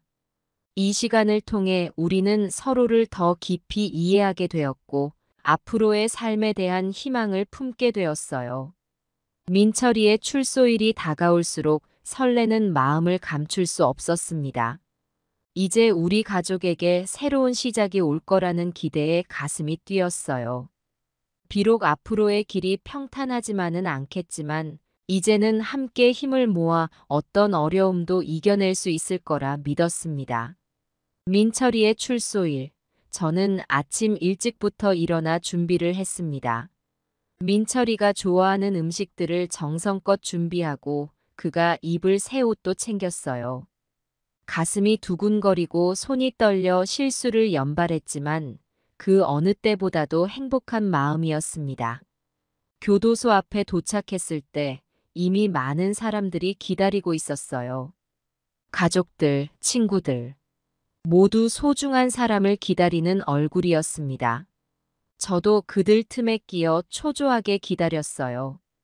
드디어 출소자들이 나오기 시작했습니다. 한 명 한 명 나올 때마다 제 심장은 더 빠르게 뛰었어요. 그리고 마침내 민철이가 보였습니다. 2년 전과는 사뭇 다른 모습이었어요. 몸은 더 건강해 보였고 눈빛은 맑고 힘이 있어 보였습니다. 무엇보다 그 표정에서 결연한 의지가 느껴졌어요. 민철아. 저도 모르게 소리를 지르고 달려갔습니다. 민철이도 저를 보고 뛰어왔어요. 엄마! 우리는 말없이 서로를 꼭 안았습니다. 눈물이 하염없이 흘러내렸어요. 기쁨의 눈물이자 지난 2년간의 아픔을 씻어내는 눈물이었습니다. 엄마, 정말 보고 싶었어요. 그래, 엄마도 너무 보고 싶었어. 한참을 그렇게 안고 있다가 떨어져 서로의 얼굴을 바라보았습니다. 민철이의 눈에도 눈물이 고여 있었어요. 엄마, 이제 정말 새 사람이 되어 돌아왔어요. 앞으로는 절대 엄마 마음 아프게 하지 않을게요. 그래, 엄마는 너가 달라졌다는 걸 믿어. 이제 우리 함께 새로운 시작을 하자. 집으로 돌아오는 길, 민철이는 교도소에서의 생활과 그동안의 생각들을 이야기해 주었습니다. 처음에는 너무 힘들고 괴로웠지만 점차 자신을 돌아보고 반성하는 시간을 가졌다고 해요. 엄마, 그동안 정말 죄송했어요. 엄마가 얼마나 힘들었을지. 이제야 조금이나마 이해할 것 같아요. 그 말을 듣는 순간 지난 2년간의 고통이 눈 녹듯 사라지는 것 같았습니다. 집에 도착해서 민철이는 자기 방을 보더니 또다시 눈물을 흘렸어요. 엄마가 내 방을 그대로 두셨네요. 그래, 너가 돌아올 날만 기다렸단다. 그날 밤 오랜만에 가족 식사를 했습니다. 비록 우리 둘뿐이었지만 그 어느 때보다도 따뜻하고 행복한 식사였어요. 민철이는 제가 준비한 음식을 먹으며 연신 맛있다고 했고 앞으로의 계획들을 이야기했습니다. 엄마, 내일부터 직업학교에 다니려고 해요. 자격증도 따고 열심히 살 거예요. 그래, 엄마가 다 알아봐뒀어. 너가 열심히 산다면 엄마는 무조건 지지할 거야. 잠자리에 들기 전 민철이가 제 손을 꼭 잡았습니다. 엄마, 정말 감사해요. 엄마가 아니었다면 저는 지금쯤 어떻게 되었을지 몰라요. 엄마의 사랑 덕분에 제가 다시 설 수 있게 되었어요. 그 말에 저는 또다시 눈물을 흘렸습니다. 하지만 이번엔 기쁨의 눈물이었어요. 그날 밤 오랜만에 편안한 잠을 잤습니다. 이제 우리 가족에게 새로운 시작이 왔다는 것을 느꼈어요. 비록 앞으로의 길이 평탄하지만은 않겠지만 이제는 함께 힘을 모아 어떤 어려움도 이겨낼 수 있을 거라 믿었습니다. 민철이의 갱생 과정은 결코 쉽지 않았습니다. 출소 직후부터 많은 어려움에 직면했어요. 전과자라는 낙인 때문에 취직이 쉽지 않았고 사회에 적응하는 것도 힘들어했습니다. 처음 몇 주 동안 민철이는 좌절감에 빠져 있었어요. 이력서를 내도 연락이 오지 않았고 면접에 갔다 와서는 고개를 푹 숙인 채 들어오곤 했습니다. 엄마, 저 같은 놈은 아무도 안 받아줘요. 제가 뭘 할 수 있을까요? 그럴 때마다 저는 민철이를 꼭 안아주며 말했습니다. 민철아, 포기하지 마. 너는 충분히 잘할 수 있어. 우리가 함께 노력하면 반드시 길이 열릴 거야. 민철이는 제 말에 힘을 얻어 다시 일어섰습니다. 직업학교에 다니며 자격증 공부를 시작했고 틈틈이 아르바이트도 했어요. 처음에는 단순 노무직부터 시작했지만 점차 자신감을 얻어갔습니다. 엄마, 오늘 일하면서 칭찬받았어요. 제가 열심히 하니까 사장님이 좋아하시더라고요. 그런 말을 들을 때마다 제 가슴은 뿌듯함으로 가득 찼습니다. 6개월이 지나고 민철이는 첫 자격증을 취득했어요. 전기기능사 자격증이었습니다. 합격 통지서를 들고 온 민철이의 얼굴에는 자신감이 넘쳤어요. 엄마, 제가 해냈어요. 이제 정식으로 취직할 수 있을 것 같아요. 그 순간 저는 눈물을 참을 수 없었습니다. 민철이를 꼭 안아주며 말했어요. 정말 자랑스럽다, 우리 아들. 엄마는 너가 할 수 있다는 걸 믿었어. 그 후로 민철이의 삶은 조금씩 안정을 찾아갔습니다. 작은 전기 회사에 취직해서 열심히 일했고 점차 인정을 받아갔어요. 때로는 힘들어하기도 했지만 포기하지 않고 꾸준히 노력했습니다. 우리의 관계도 점점 더 돈독해졌어요. 퇴근 후 함께 저녁을 먹으며 하루 일과를 나누는 것이 일상이 되었습니다. 주말이면 함께 산책을 가거나 영화를 보러 가기도 했어요. 엄마, 제가 이렇게 행복해도 될까요? 가끔은 제가 꿈을 꾸고 있는 것 같아요. 그럴 때마다 저는 민철이의 손을 꼭 잡아주었습니다. 당연히 행복해도 돼. 너가 열심히 노력해서 얻은 행복이야. 엄마는 너가 정말 자랑스러워. 1년이 지나고 민철이는 자신의 월급으로 작은 원룸을 얻었습니다. 독립한다고 했을 때 솔직히 불안했지만 민철이의 결정을 존중해 주기로 했어요. 엄마, 걱정하지 마세요. 이제 제 발로 설 수 있어요. 엄마가 저를 이렇게 키워주셨잖아요. 이삿날 민철이의 새 집을 보며 가슴이 뭉클해졌습니다. 우리 아들이 이제 정말 어엿한 어른이 되었구나 싶었어요. 물론 여전히 어려움은 있었습니다. 가끔 민철이의 과거를 아는 사람들의 편견 어린 시선을 받을 때면 마음이 아팠어요. 하지만 그럴 때마다 민철이는 당당하게 맞섰습니다. 제가 과거에 실수를 했지만 지금은 열심히 살아가고 있습니다. 저를 지금의 모습으로 봐주셨으면 좋겠습니다. 그런 민철이의 모습을 보며 저는 더욱 자랑스러웠습니다. 우리는 함께 웃고 울고 때로는 다투기도 하면서 조금씩 성장해 나갔어요.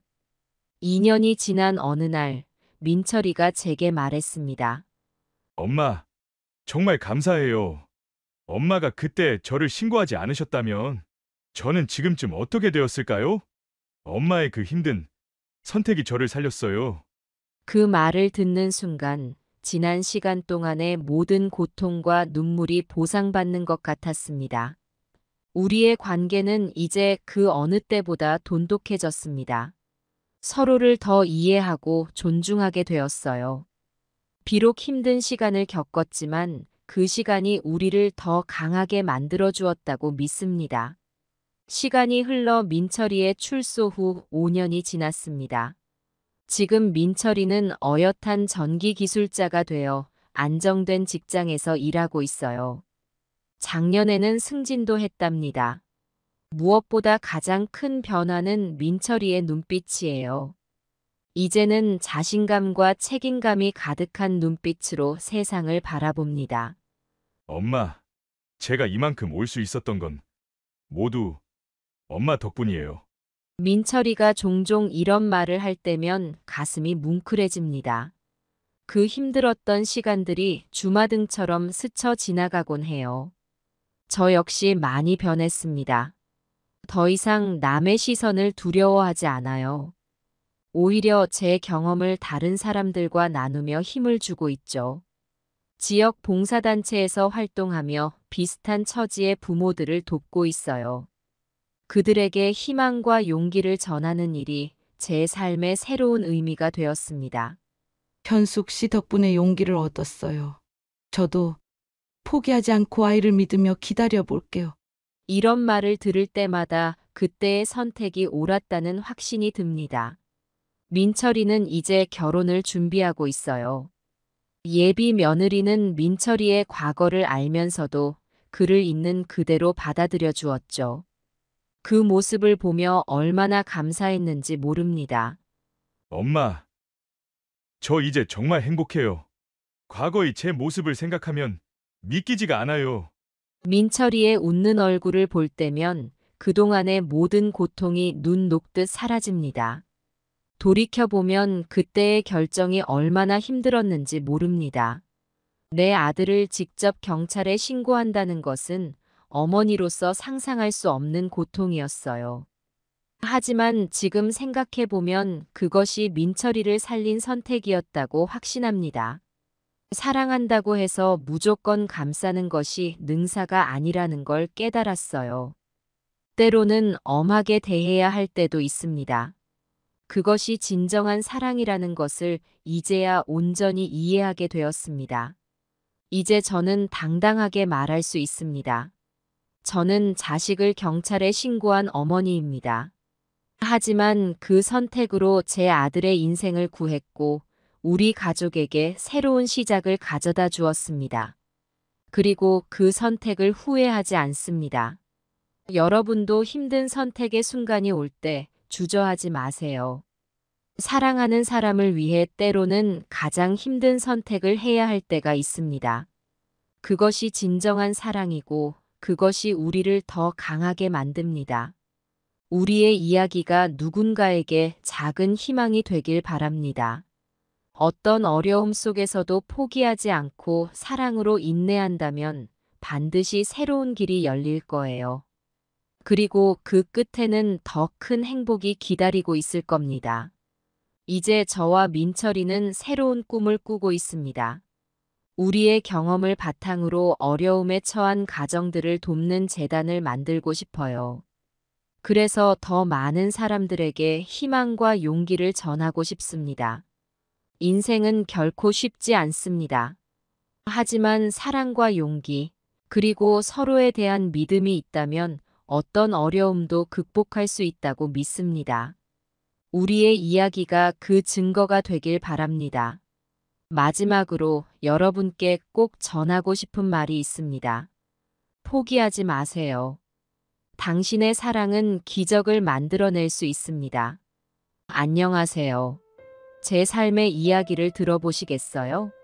75년을 살아오면서 정말 여러분들이 상상하지도 못할 사연이 다 있었답니다. 제 인생은 마치 한 편의 드라마 같았죠. 기쁨도 있었지만 슬픔도 있었고 웃음도 있었지만 눈물도 있었어요. 그런 제 삶을 한번 돌이켜보려 합니다.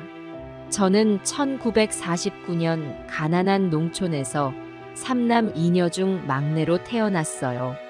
어려서부터 고된 농사일을 도우며 자랐죠.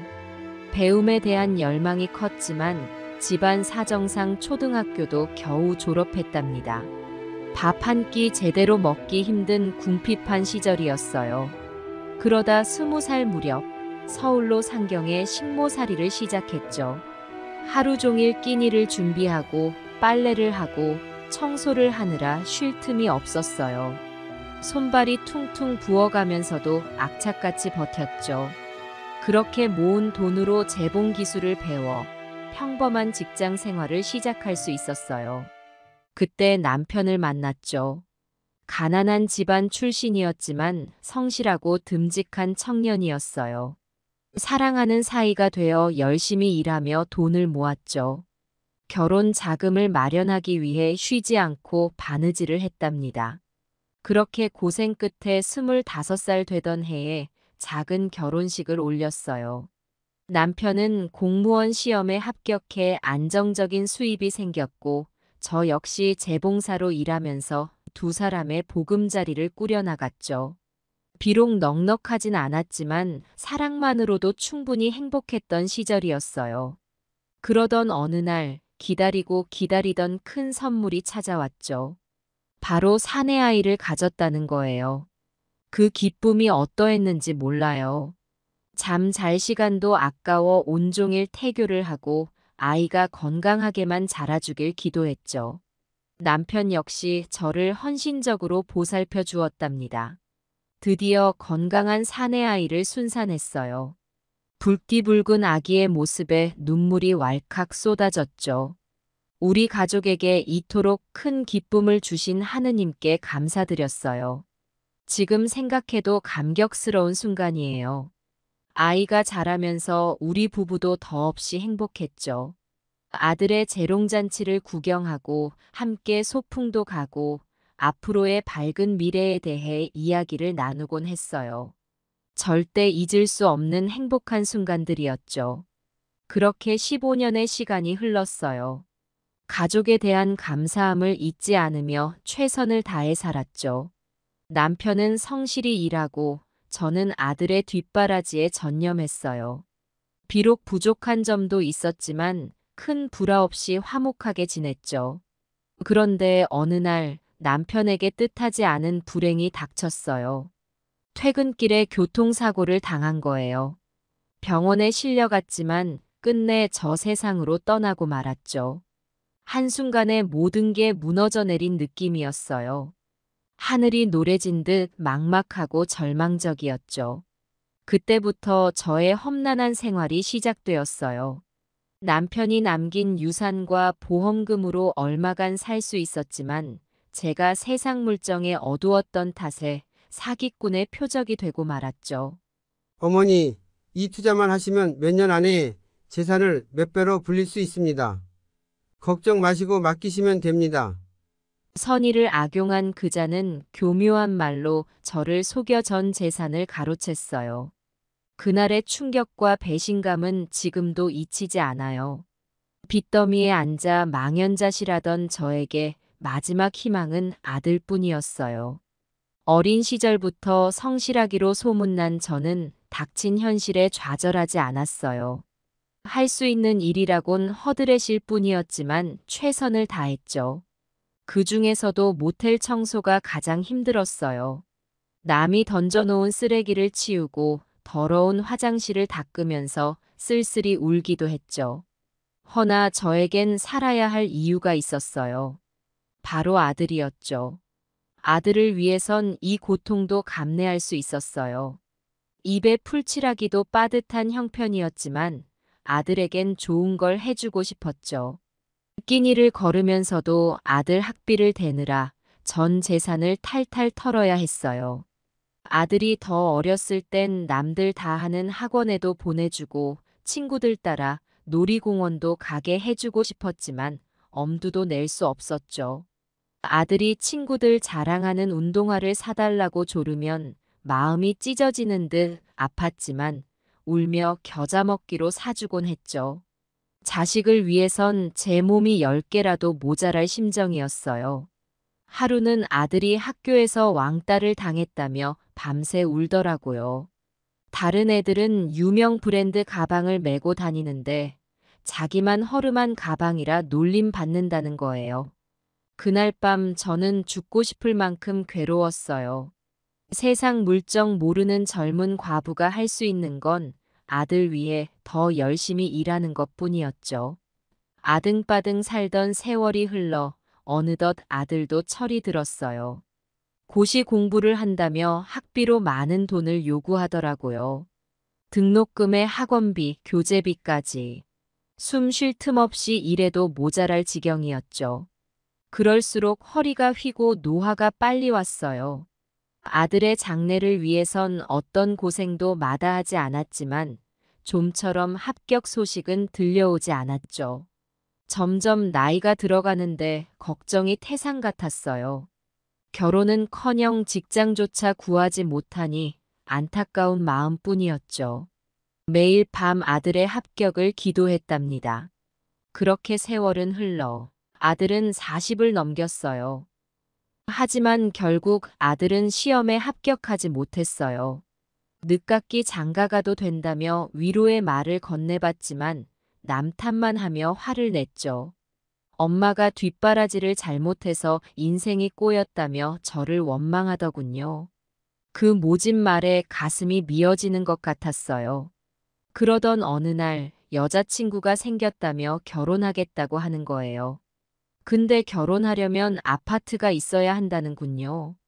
어떻게 5억짜리 아파트를 어떻게 마련하냐며 한숨부터 내쉬었어요. 그래도 저는 아들의 장래가 걸린 문제라 생각했죠. 은행에서 빚을 내고 제 노후 자금까지 보태서 겨우 아파트를 장만해 주었어요. 아들도 처음에는 엄마 고마워요. 평생 잊지 않을게요. 라며 감사해했죠. 허나 세상에 공짜는 없는 법. 결혼하고 달라진 아들의 태도에 충격을 받았어요. 제 전화는 받지 않고 명절에도 찾아오지 않더군요. 손주 낳고도 알리지 않았어요. 한 번씩 만나면 돈 타령뿐이에요. 노후 자금 달라, 용돈 달라, 손주씨 뿌리는데 돈 없느냐. 이게 다 뭔가 싶더라고요. 살기 위해 허리가 휠 정도로 고된 일을 했건만 버린 게 취급하는 아들의 모습에 황망해질 뿐이었어요. 이렇게 키운 내 자식이 맞나 싶고 어디서 잘못된 걸까 자책도 들었죠. 하지만 지금 와서 후회한들 무슨 소용이겠어요. 어쩌다 이런 팔자를 살게 된 걸까요? 젊은 날 고생했으니 노년에는 편히 살 줄 알았는데 삶은 녹록지 않네요. 아들에게 아파트를 사준 뒤로 연락조차 받지 못하고 쓸쓸히 살아가던 어느 날이었어요. 마침 추석이 다가와 아들 내외를 먼 발치라도 보고 싶은 마음에 집 앞을 서성이고 있었죠. 그때 울리는 핸드폰 벨소리에 가슴이 두근거렸습니다. 화면에 뜬 건 다름 아닌 아들의 이름이었으니까요. 웬일로 연락을 했을까? 추석인데 같이 보내자는 걸까? 상상만으로도 설레는 마음을 감출 수 없었어요. 여보세요? 우리 아들, 오랜만이구나. 하지만 돌아오는 건 동요한 아들의 목소리였습니다. 엄마 큰일 났어요. 회사에서 공급명령이 발각될 위기예요. 5천만 원만 빨리 보내주시면 안 될까요? 제발 도와주세요. 순간 머리가 하얘지며 식은땀이 솟더군요. 아들이 그런 범죄를 저지를 리 없는데. 하지만 엄마로서 외면할 순 없었습니다. 떨리는 목소리로 대답했죠. 알았어. 내가 당장 어떻게든 마련해 볼게. 넌 엄마 믿고 기다려. 평생 허리가 휠 정도로 고된 노동을 해온 대가로 모은 돈이 4,200만 원이 전부였지만 한 푼도 아끼지 않고 아들에게 송금했어요. 이 돈이면 횡령 누명을 벗을 수 있을 거라 믿으며 기도했죠. 앞으로 노후자금 없이 살아갈 막막함과 두려움이 밀려왔지만 아들 걱정이 더 앞섰습니다. 내 아들 옥살이 하는 꼴은 보고 싶지 않아.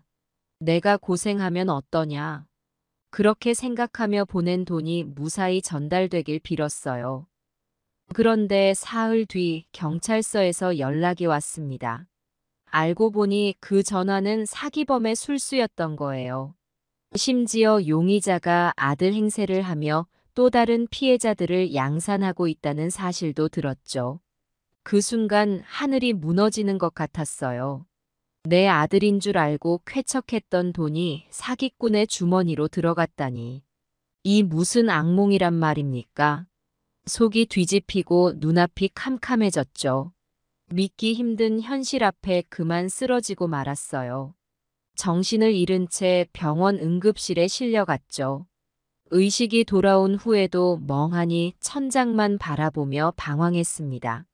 내가 뭘 잘못했길래 이런 시련을 겪어야 하나. 내 팔자가 왜 이리 사나운 걸까. 다행히 의료보험 덕분에 병원비 부담은 없었지만 퇴원 후 갈 곳이 막막하더군요. 전 재산을 날린 데다 월세도 밀려 쫓겨날 처지가 된 거예요. 하지만 아들에게 매달리고 싶진 않았어요. 내가 아무리 궁하다고 해도 결혼해서 새 살림 차린 자식한테 누가 되고 싶진 않아. 내 앞가림은 내가 해야지. 그런 각오로 일어서는데 예상치 못한 복병이 제 앞길을 가로막더군요. 오랫동안 방치했던 당뇨병과 고혈압이 도져서 쓰러져 한동안 입원했던 거죠. 의사는 투석까지 해야 할 만큼 상태가 심각하다더군요. 하지만 당시엔 수중에 한 푼도 없었어요. 병원비는 고사하고 약값조차 댈 형편이 못 됐죠. 차마 친구나 친척에게 사정할 염치도 없었고요. 그날 이후로 전 거리를 떠도는 신세가 되고 말았습니다. 길거리를 방황하며 쪽잠을 자던 어느 날 문득 아들 생각이 간절해졌어요. 우리 아들, 엄마가 이런 신세라는 걸 알면 어떤 기분일까? 딱 한 번만이라도 따뜻한 밥 한 끼 사주면 안 될까? 하지만 막상 연락하려니 망설여졌어요. 어디서 무얼 하고 사는지, 심지어 여전히 내 번호를 알아보기나 할지 자신이 없었거든요.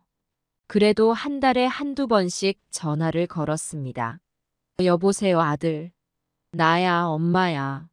오랜만이구나. 어머니 무슨 일이세요? 바쁜데 짧게 말씀해 주시겠어요? 그래, 미안하다. 엄마가 어려운 처지라서 말이다. 또 돈 때문에 전화를 하셨죠? 엄마 진짜 언제까지 이러실 거예요? 우리 부부도 살기 힘든데. 아니다, 얘야. 엄마가 너무 보고 싶어서 잠깐 얼굴이라도. 아, 엄마는 왜 이러세요? 엄마 때문에 우리 부부 사이가 멀어지고 있다고요. 지금 우리 집엔 강아지들만 수두룩한데 엄마가 더 있을 공간이 없어요. 돈도 없는 주제에 와서 눌러 살려고 하지 마세요. 혼자 해결해 보시죠. 순간 머리에 핏발이 서면서 목이 콱 막히는 느낌이었어요. 그동안 내가 뼛골을 깎는 고통을 견디며 일해서 번 돈으로 저 자식이 떵떵거리며 살고 있는데 정작 은혜는 개보다 못한 취급하니 기가 막힐 노릇이었죠. 더는 아들에게 매달릴 자존심도 없어 이를 악물고 돌아섰어요. 하지만 가진 게 없으니 갈 데가 막막하더군요. 교회에서 밥도 얻어먹고 공원 벤치에서 쪽잠을 자며 연명했습니다. 그렇게 반포기 상태로 버티다 보니 건강은 급격히 악화되었어요. 폐렴에 걸려 중환자실을 전전하고 영양실조로 탈진에 쓰러지기 일쑤였죠. 하지만 병원비는커녕 약값조차 될 형편이 못 됐어요. 고통 속에 신음하며 한 달에 한두 번씩 아들에게 연락했지만 번번이 무시당하고 말았습니다. 그렇게 아들에게 연락이 닿기를 포기한 채 홀로 버텨내던 어느 날이었습니다. 그렇게 하루하루를 연명하던 저는 허기를 달래기 위해 라면이라도 사 먹으려 길을 나섰어요. 마른 걸음으로 이리저리 방황하다 한참 만에 작은 구멍가게에 도착했죠.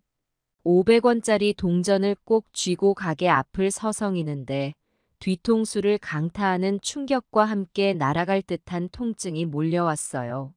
처음엔 어리둥절했습니다. 정신을 차려보니 제 앞에 검은색 승용차가 서 있었어요. 운전자가 갓길에 차를 대더니 허둥지둥 달려와 절 부축했죠. 온몸에서 피가 흘러내리는 걸 보고 겁에 질렸는지 떨리는 목소리로 사과를 늘어놓았습니다. 어머니, 죄송합니다. 제가 운전하다 실수로. 큰 부상은 없으신가요? 어서 병원부터 가시죠. 모든 치료비는 제가 책임지겠습니다. 순간 억울함이 치밀었어요. 왜 하필 이런 날 당해야 하나 싶었죠. 하지만 어쩔 수 없는 일이었어요. 처참한 몰골로 남의 부축을 받으며 응급실로 실려갔습니다. 다행히 생명에는 지장이 없다는 의사의 소견이 나왔어요. 골절상의 찰과상 정도의 경상이라는군요. 서너 달 치료받으면 회복할 수 있다고 하더라고요. 제 곁을 지키던 사고 운전자가 안도의 한숨을 내쉬며 명함을 내밀었어요. 어머니, 정말 죄송합니다. 제 연락처가 적힌 명함입니다. 치료비는 물론 합당한 위자료도 꼭 지급하겠습니다. 낫고 나면 언제든 연락 주세요. 힐끈 명함을 훑어보는데 저도 모르게 눈이 휘둥그레졌습니다.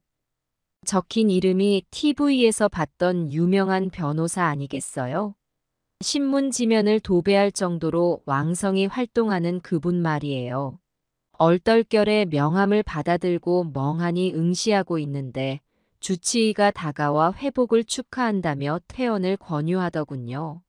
제 주머니 사정을 아는지 모르는지 입원료 걱정은 말라며 사고 가해자가 이미 정산했다는 거예요.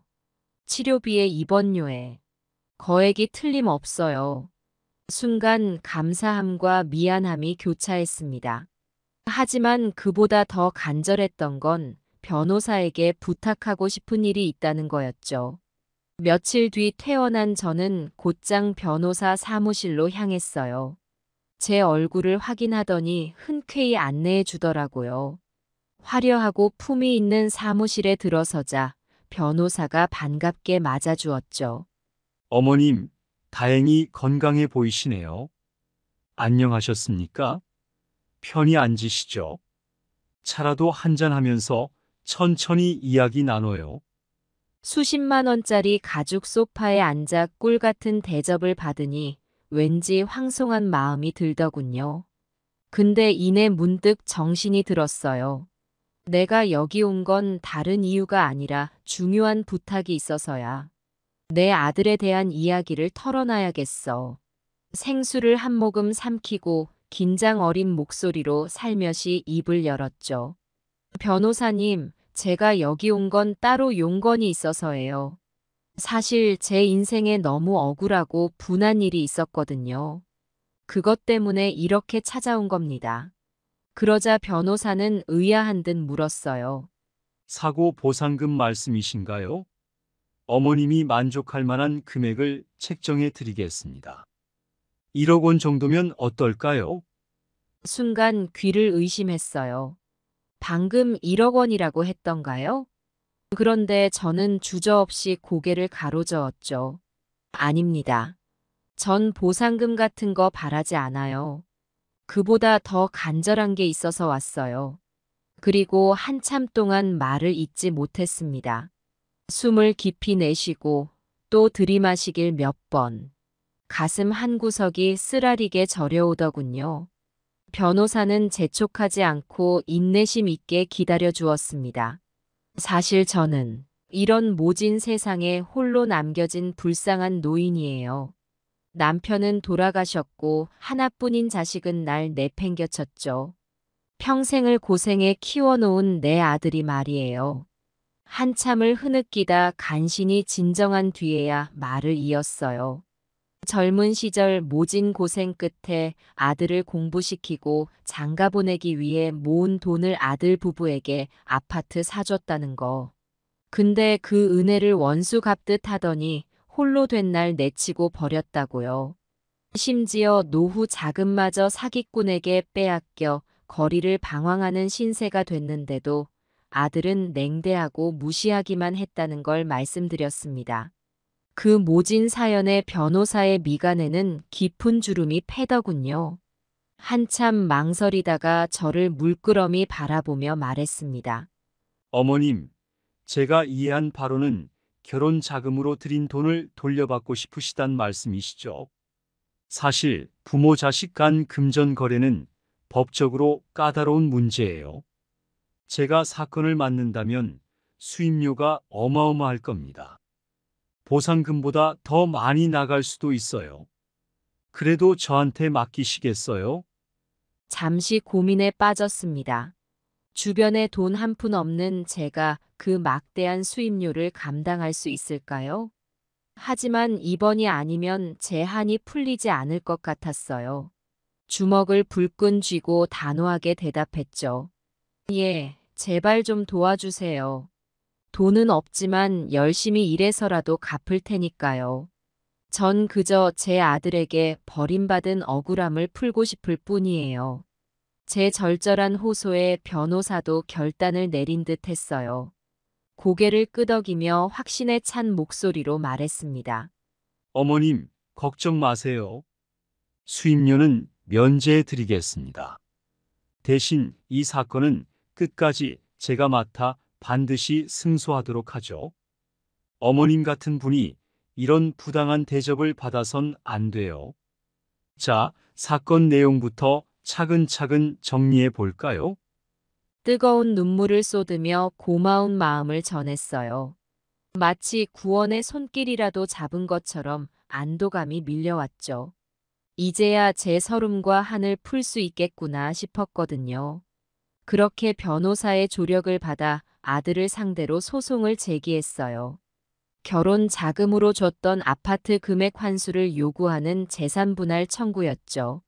처음 접수할 때만 해도 승산이 없을 거라 생각했는데 이상하게 순조롭게 진행됐어요. 변호사가 그간의 금전거래 내역, 증거자료, 증인들의 진술을 꼼꼼히 준비해줬거든요. 아무래도 제 딱한 사정에 마음 쓰이셨나 봐요. 변론 과정에서 고된 노동으로 혼신의 힘을 다해 돈을 모았다는 사실, 그 돈으로 아들 부부의 안락한 보금자리를 마련해줬다는 걸 강조하더라고요. 거기에 자식된 도리는커녕 외면하고 내친 사실까지 법정에 낱낱이 까발렸죠. 판사도 심증 있게 고개를 끄덕이는 게 보였습니다. 드디어 선고 공판 당일, 접전 끝에 승소 판결이 내려졌어요. 주문의 골자는 이랬죠. 피고는 원고에게 5억 원 및 지연손해금을 지급하고 해당 부동산에 대한 소유권을 원고에게 이전할 것, 소송 비용은 피고가 부담한다. 아들이 저에게 받은 돈으로 산 아파트를 돌려줘야 한다는 판결이었어요. 아들의 얼굴이 사색이 돼서는 어쩔 줄 몰라 하더군요. 승소가 확정되고 집행 권원이 나오자 저는 곧바로 아파트 명도와 인도를 요구했어요. 아들 내외와 애완견들은 한 달 안에 집을 비워주고 나갔죠. 아들의 처량한 뒷모습을 보며 씁쓸한 웃음을 지었습니다. 내가 널 이렇게 키운 건 아닌데. 마음 한구석이 아려왔지만 어쩔 수 없는 일이었어요. 며칠 뒤 아파트로 이사한 저는 창밖을 물끄러미 응시하며 감회에 젖었죠. 그동안의 고난과 아픔이 주마등처럼 스쳐 지나가더군요. 하지만 이제 제겐 이 넓은 아파트가 있어요. 인생 말년에 이런 안식처를 얻게 될 줄은 몰랐죠. 냉장고를 열어 오랜만에 한우 등심을 꺼냈어요.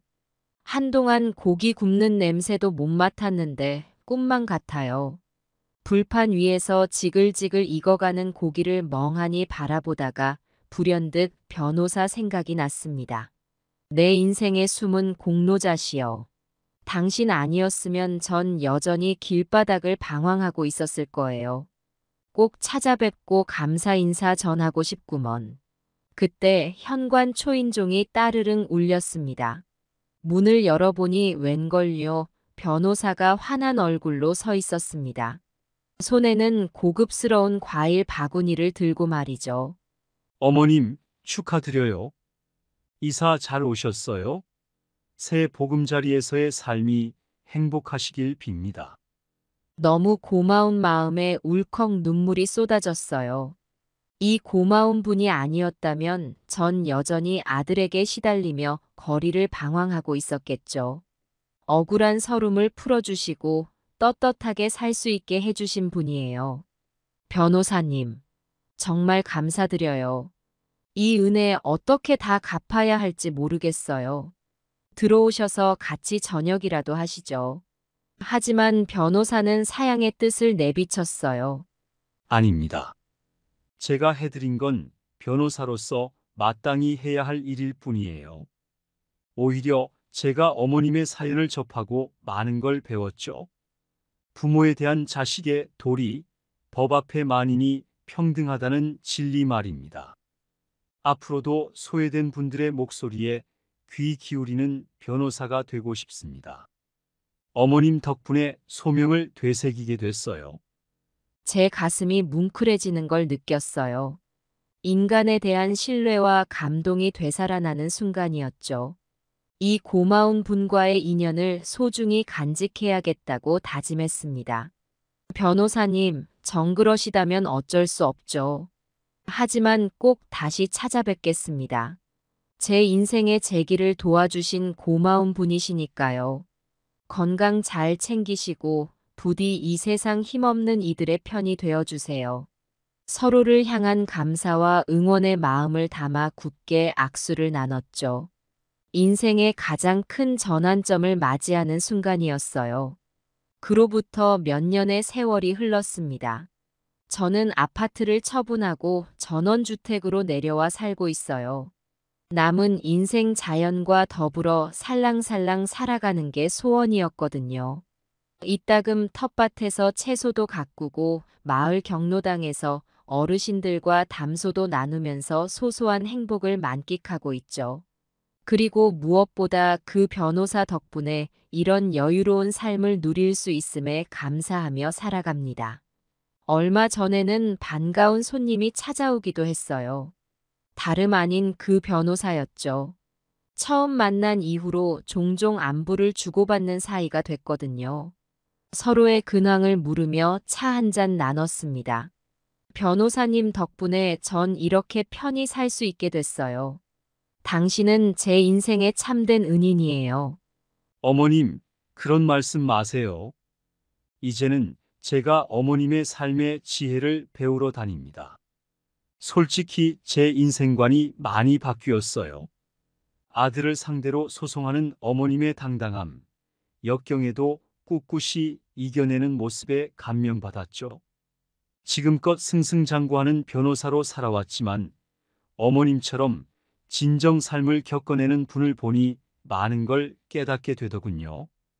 그 말을 듣는 순간 저도 모르게 눈가에 눈물이 고였어요. 서로에게 귀감이 되고 힘이 되어준 소중한 인연이구나 싶었죠. 이렇게 제 인생 말년에 따뜻한 감동을 선물해준 변호사께 다시 한번 고마움을 전했습니다. 인생은 결코 예측할 수 없고 공평치 않죠. 그저 주어진 삶에 최선을 다할 뿐이에요. 저는 이걸 좌우명으로 제 쓸쓸함을 견뎌냈습니다. 지금도 가끔 아들 생각이 나긴 해요. 어디서 어떻게 살고 있을지 후회는 없을지 궁금하죠. 하지만 이젠 미련은 없어요. 저에겐 살아가야 할 소중한 오늘이 있으니까요. 인생에서 정말 중요한 가치, 그건 바로 사랑이에요. 내 자식이 날 미워한들, 난 여전히 부모로서 그 아이를 사랑합니다. 언젠가 우리가 화해할 수 있기를, 서로 이해하고 품어줄 수 있기를 바라요. 아, 말이 길어졌군요. 듣는 이의 귀가 따갑겠어요. 하지만 오늘 이렇게 제 이야기를 들어주셔서 정말 고맙습니다. 늙은이의 넋두리에 귀 기울여 주시니 위로가 되더군요. 혹시 힘든 일이 있거든 저처럼 포기하지 마세요. 때론 막막하고 절망적일지 몰라도 분명 작은 희망의 빛은 있기 마련이에요. 꿋꿋이 버텨내다 보면 길이 보일 거예요. 저를 좋은 예로 삼으시길 바랍니다. 자, 이제 저도 일어나 봐야겠어요. 오늘따라 마당에 심은 채소들이 무성한 걸 보니 흐뭇하네요. 자연의 섭리가 가득한 정원을 거닐 생각을 하니 절로 미소가 지어집니다. 다시 한번 제 이야기에 귀 기울여 주셔서 고맙습니다. 오늘 하루도 건강하시고 삶에 좋은 일만 가득하시길 기원하겠습니다. 늙은이의 축복이 함께하길. 그럼 이만 물러가겠습니다.